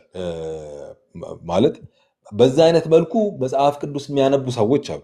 አሁን ኢቭን በጣም ቅርብ ጊዜ ፌስቡክ ላይም ለጥፍ ያለው የአንድሪው ዴኮርት መጽሐፍ ብሌስድ አር ዘ አዘርስ የሚል መጽሐፍ አለ። እዚህ ሴርመን ኦን ዘ ማውንት ላይ የተራራው ስብከት ላይ የተጻፈ መጽሐፍ የኢየሱስን አገልግሎትና ትምህርት ከሙሴ ትራዲሽን እና አገልግሎት ጋር በተቃርኖ ነው የሚያቆመው። በተቃርኖ ማቆም ብቻ ሲሆን ኢየሱስ ሞሳይክ ትራዲሽንን ክሪቲካል በሆነ መልኩ ኢንጌጅ እያደረገ ነው የሚያስቀምጠው። እዛ ላይ የሚሰጣቸው ህግጋት የሙሴ ስርዓት ላይ እንደ ክሪቲሲዝም የሞሳይክ ትራዲሽን ቫዮለንት የሆነ እና በቃ ልክ ያልነበረ ብሮከን ሲስተም ከዛ የኢየሱስ ደግሞ ነን ቫዮለንት በሆነ መልኩ አዲስን ስርዓት ላይ እያደረገ እንደሆነ ያሳያል። ለእኔ በጣም የተሻለ የሚሆነው በቀጥ ባለ መስመር ውስጥ የመጣ ኦፍኮርስ አንዳንድ ጊዜ የሚያድጉ ነገሮች ሊኖሩ ይችላሉ። በኢቮሉሽናሪ በሆነ መንገድ የህዝበ እስራኤልም እንትን አረዳድ ሰልፍ አንደርስታንዲንግ እግዚአብሔር የሚያዩበት ንጽረተ ዓለማቸው ምናምን እያደገ የተለወጠ ምናምን ሲመጣ ነው የምናየው። በአንዳንድ ጉዳይ ለምሳሌ ሞኖቴስቲክ ናቸው ስንል እኮ ዘመናቸውን በሙሉ እንደዛ ነበሩ እያልን በጣም ስትሪክትሊ ሞኖቴስቲክ የሆኑት ከኤግዛይል በኋላ። ስለዚህ ኮንሽስነሳቸው ቴዎሎጂያቸው ምናምን ኢቮሉሽናሪ ፕሮሰስ ውስጥ እያለፈ እየተለወጠ እያደገ ሲመጣ እናያለን። ግን እንደዛም ቢሆን ኢየሱስ በአዲስ ኪዳን ውስጥ ማን ነው ስንል ለምሳሌ በወንጌላት ውስጥ ቅድም ስናይ ነበራል። ኢየሱስ በማቴዎስ ወንጌል ላይ አዲሱ ሙሴ ሆኖ ሲገለጥ እና የሙሴ አገልግሎት በፓራላሊዝም ሲቀመጥ ከግብፅ ሲመጣ ወደ ተራራው ወጥቶ የእግዚአብሔርን ሕግ ሲያስተምራቸው ልክ ሙሴ እንዳደረገው ሲጠመቅ በዮርዳኖስ ወንዝ ሙሴ ያደረገውን ሌሎችም ነገሮች ሲሆን እናያለን። እነኚህ ፓራላሊዝሞች የሙሴ ትራዲሽን ውስጥ ያለ እና በሙሴ ውስጥ እግዚአብሔር የሰራው የሆነ ከአንድ ስሌቨሪ ህዝቡን ነፃ ማውጣት ከክፉ ስርዓት መናጠቅ ከዛ ደግሞ የራሱ ማድረግ ከዛ ኪንግደሙ መመስረት ከዛ በሞሳይክ ትራዲሽን ውስጥ ያለውን ደግሞ ይሄ ነቢያቶቹ ኋላ ላይ የሚያደርጉትን ሳምንትም ዛሬም እንዳየነው ክሪቲካል እየሆኑ የተቹ ከዛ ደግሞ ኢነርጃይዝ እያደረጉ የሚቀጥሉበትን አገልግሎት የማሳየት ነገር እናያለን። ስለዚህ እሱን ቆርጦ ለሁለት አንደኛው የአንደኛው ነቃፊ አንደኛው ተቺ አድርጎ የማቅረብ ይሄ በሁለት የተቋረጡ ላይኖች አድርጎ በአዲስ ኪዳን የተገለጡ ኢየሱስን አገልግሎት እና የብሉይ ኪዳን አገልግሎት ፖርትሬ ማድረግ ትንሽ አስቸጋሪ ይመስለኛል። በነ ቡልትማን እንትን ውስጥም ቴዎሎጂካል ፎርሙሌሽን ውስጥ እንደዚሁ አይነት ነገር ነው የምናገኘው። ኦፍኮርስ አሁን ካልኳችሁ መጽሐፍ ጋር አውትራይት ይመሳሰላል እያልኳችሁ አይደለም። ግን ቴዎሎጂያቸው መሰረት የተጣለው በእስራኤል ታሪክ ውስጥ ሲፈጸም የነበረው የኪዳኑ ስራ በቀጣይነት በኢየሱስ ሕይወትና አገልግሎት ውስጥ ለማንበብ ለማየት ሙከራ ሲያደርጉ ሳይሆን ከዛ ጋር ተቋርጦ እንደ አዲስ በተጀመረ አይነት መልኩ ነው። እሱ ለእኔ አይ ቲንክ ልክ አይመስለኝም። እና ኢየሱስም የሚሰጠው በተራራው ላይ ወጥቶ የሚናገራቸው ነገሮች ልክ የሚያስተምራቸው ነገሮች ልክ ሙሴ ኪዳኑ ሲፈጸም በሕዝበ እስራኤልና በእግዚአብሔር መካከል የተመሰረተው ኪዳን ኢስታብሊሽ ሲደረግ ልክ እንደ ስቲፑሌሽንስ ዝርዝር ሕግጋት ሲሰጡ የለ ህዝቡንና እስራኤል የሚያገናኘው ምንድን ነው? ለእስራኤል እኮ የሆነ ብሌሲንግ እኮ ተነግሯል። በረከቱ የመጨረሻው የኪዳኑ በረከት ለዓለም ህዝብ ሁሉ ካህን መሆን ነው። እናንተ ለእኔ የተመረጣችሁ ወገን ናችሁ፣ ትሬዠርድ ፖሴሽን ናችሁ። በእናንተ አማካኝነት ሌላው ዓለም በቃ ወደ እኔ ይመጣሉ። ሚንስ ኦፍ ሶሉሽን እንዲሆኑ ነው የተመረጡት። ግን ያንን ሚንስ ኦፍ ሶሉሽን አክቹዋሊ አፓረንት የሚያደርገው ምንድን ነው? እውነት የሚያደርገው የሚስበው ምንድን ነው? ስቲፑሌሽንስ ናቸው፣ ዝርዝር ህግጋት አሉ። እነሱን ኢናክት ሲያደርጉ ነው፣ በዛ ውስጥ ሲኖሩ ነው። የመጨረሻው የኪዳኑ ከርስ በህዝቡ መካከል የመጣው ለምንድን ነው? ከምድራቸው ተነቅሎ የሄዱበት ኤግዛይል ስቲፑሌሽንስ እኮ ስለተጣሉ ነው አይደል? ዝርዝር ህግጋት እነሱን ያገናኟቸው ኪዳኑን ሕያው አድርገው የሚያቆዩ ነገሮች ስለተጣሱ ነው። በኢየሱስም አገልግሎት ውስጥ የእግዚአብሔርን መንግስት እወጃ ውስጥ የምናገኘው ሴንትራል ኤሌመንት ያ ነው። የኢየሱስ ትምህርት ነው። በተራራው ስብከት ላይ ተናግሯል። ምን አይነት ነን ቫዮለንት የሆነ ፒስፉል የሆነ እግዚአብሔርን የሚመስል ፍቅር መሰረቱ የሆነ ሌሎችን የሚወድ እና በጣም ሰፈር ለማድረግ የተዘጋጀ እና በዛ ውስጥ የሚገለጠውን ክብርና በረከት ደግሞ የሚካፈል እሱን በዝርዝር ህግጋት ይሄንን ስታደርጉ ይሄንን አታደርጉ፣ እንደዚህ ደግሞ ታደርጉ፣ እንደዚህ ነው።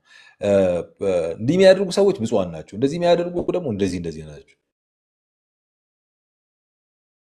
እያለ በጣም ስቲፑሌሽንስ ልክ በብሉይ ኪዳን በነበረው ህዝብ መካከል እንደተሰጡት ዝርዝር ህግጋት ሲሰጣቸው ነው የምናየው።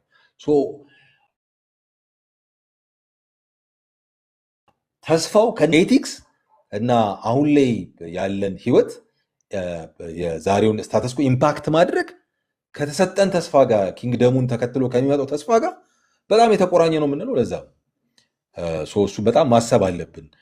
ቅድም እንዳልኳችሁ እኛ ኢናክት የምናደርገው ብቻ አይደለም፣ የሚናገረው ነገርም እኮ አለው። ራሱ ተስፋው ድምፅ አለው፣ የሚናገረው ነገር አለው።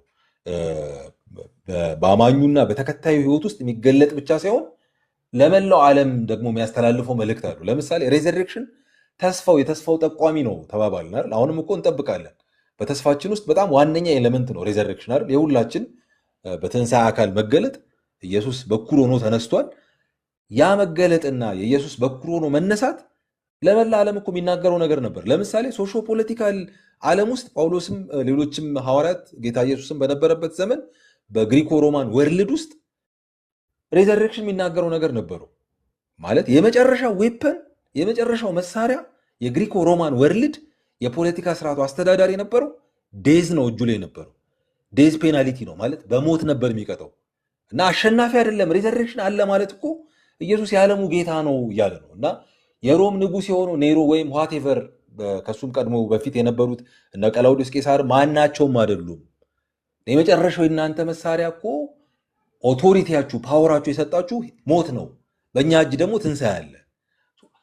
ትምህርቶቹ በኢየሱስ ህይወት ውስጥ የምናገኘው በኪንግደም ውስጥ የታሰሩ የተቋጠሩ ትምህርቶች ዴዙም ሆነ ሬዘሬክሽኑ ሌላውም ተስፋ ድምፅ አለው። የሚናገረው ድምፅ የእኛን ህይወት ኢምፓክት ማድረግና የእኛን ህይወት ትራንስፎርም ማድረግ ብቻ ሳይሆን ለዓለም የሚናገረው ድምፅ አለው። ይህንንም መርሳት አለብን ብዬ አላስብም። አይ ቲንክ የዳኒ ጥያቄ እንግዲህ ከተሳሳትኩ አላቅም። እኔ እንደሰማው ነገ የምንጠብቀው በተስፋና አንቲሲፔትድ ሆፕ እና በዛሬው መካከል በተለይ ከመዘግየቱ ጋር በተያያዘ ምንድነው የክርስቲያኖች ሮል ነው የሚል አይነት ነገር እንደሆነ ነው ያሰብኩት። አይ ቲንክ ተስፋን እያሰብን ዛሬን ስንኖር በጣም ወሳኝ የሆነው ፋክተር እኛ ጋር የሚገኘው ተስፋን እንግዲህ እንደያዝን እንድንቆይ የሚያደርገን እምነት ይመስለኛል። ያው እምነት ስቲል ቅድም እንዳነሷቸውም ነገሮች በጣም ፕሮፖዚሽናል ስለሆነ በጣም አየር ላይ ያለ መሬት ያልወረደ በጣም የማይጨበጥ ነገር ሆኖ ነው አይደል በጣም ብዙ ጊዜ የምናየው። አይ ዶንት ቲንክ እንደዛ አይመስለኝም። እምነት ሎያሊቲ ነው፣ ታማኝነት ነው፣ በስራ የሚገለጥ ነው። ወንጌላትም መልእክታትም ይነግሩን ያንን ነው። ፌዝፉልነስ ነው፣ ታማኝ መሆን ነው እና መሲሁን መምሰል መሲሁን መከተል ነው። በኑሮም በተግባሩ እሱ ያደረገውን ማድረግ ነው። ስለዚህ ያ እምነት በተግባር የሚገለጠው እምነት ተስፋችን እኛ ዘንድ እንደቆየ ሕያው እንደሆነ ማሳያ ነው ብዬ አስባለሁ። እና በጣም ክሩሻል ኤሌመንት ተስፋን ይዞ የሚያቆየው እምነት ነው እኛ ጋር ሊኖር የሚገባው ወይም ያለው ብዬ የማስበው። ያንንም ቴንሽን የሚያስታርቅልን ያ ነው። ከመዘግየቱ ጋር በተያያዘ ተስፋችን እንዲቆይ ሕያው እንዲሆን እንዲለመልም ቢረዳውም እምነት ይመስለኛል። ጥያቄውን ካልሳትኩ እና ምላሽ መሆን ከቻለ ቴንኪዩ ቴንኪዩ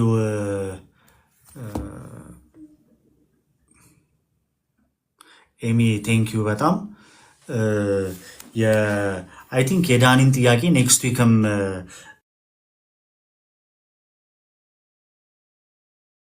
ጥያቄ ኔክስት ዊክ በተወሰነ መልኩ ልናየው የምንችል ይመስለኛል። ምክንያቱም የመንግስቱ አሁን ላይ መምጣትና አሴም ታይም ደግሞ መዘግየት መካከል ያለውን ውጥረት ይህንን ለመተርጎም የሚረዳን ነገር ምንድነው ነው ፖይንቱ። ይሄ አንቲሲፓቶሪ ሳይኖቹን ኔክስት ዊክ ደግሞ በደንብ የምናየው ይሆናል። ጥሩ ጊዜ እንደነበረን ተስፋ አረጋለሁ። ኤሚ እስኪ ጸልይልንና ለኔክስት ዊክ ደግሞ ወደ መልእክታት እንዞራለን። ምናልባት ሴሌክትድ ይሄ ሙሉ አይኖ ፖሊን ሀሳቦችን ነው እንደምታነሳ ምገምተው፣ ግን እነዚህ ሴሌክትድ የሆኑ ለምሳሌ አንደኛ ቆሮንቶስ 15 ከሙታን ትንሣኤና ከተስፋ ጋር የሚገናኘው ከፓሩዚያ ጋር ከንጥቀት ጋር የሚገናኘውን አንደኛ ተሰሎንቄ 4 ላይ ያለውን እነዚህ ፊልጵስዩስ ላይ ያለውን ሀገራችን በሰማይ ነው የሚለውን እና የአሴንሽንን ትንሽ ስትረስ ብታረግበት ለማለት ነው። ኤሚ ኢዛ ፖሲብል? እሺ ይቻላል። አማን ይቻላል። እንደዛ እናደርጋለን። እንትን ስለሚሉ ስለሚገናኙ እንደዛ ማድረግ የምንችል ይመስለኛል። ኔክስት ዊክ ላይ ከመልእክታት አይደል ሐዋርያ ስራና መልእክታትን ለማየት እንሞክራለን። ትንሽ እናመነዥጋቸዋለን ለማለት ነው፣ እንቆይባቸዋለን እነዚህ ሀሳቦች ላይ ዝም ብሎ አቴታይም አንዴ ቱር ብለን ሄደን የምንጨርሳቸው አይነት አይመስለኝም። ለሞር በደንብ በተወያየናቸው ቁጥር ክላሪቲያቸው በደንብ እየጠራልን የሚሄድ ይመስለኛል። እስኪ ኤሚ ጸልይና እንጨርስ የዛሬው።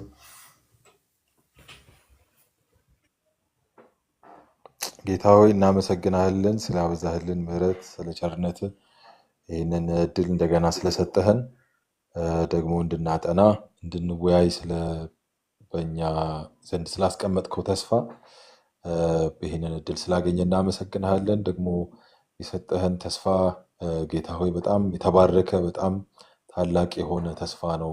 እናመሰግናለን። ዛሬም ደግሞ ይህንን ተስፋ ስንጠብቅ ተስፋው የሚጠይቀውን ህይወት ሁሉ ደግሞ ዛሬ በህይወታችን እየፈጸምን እያደረግን በህይወታችን የተገለጠ እንዲሆን አንተ ከእያንዳንዳችን ጋር ሆነ እንድትረዳን በጸጋ እንድታግዘን በጌታ በኢየሱስ ስም እጸልያለሁ። ደግሞ ሳምንታችንን አንተ ባርክልን። ማንበብ፣ ወደ ቃልህ መጠጋት፣ ወደ አንተ መቅረብ እንድንችል አንተን ማሰብ እንድንችል እንድትረዳን እንድታስበን የአንተን መንፈስ እንድታበዛልን በጌታ በኢየሱስ ስም እጸልያለሁ። ደግሞ ሁሉ ለአንተ ክብር ብቻ ይሁን በጌታ በኢየሱስ ስም አሜን። ተባረኩ ወገኖች። ኤሚ ጌታ አብዝቶ ይባርክህ። ቴንኪዩ በጣም ታንኪዩ። ተባረኩ። ሌትድ ስለሆነ ፕሬዘንቴሽን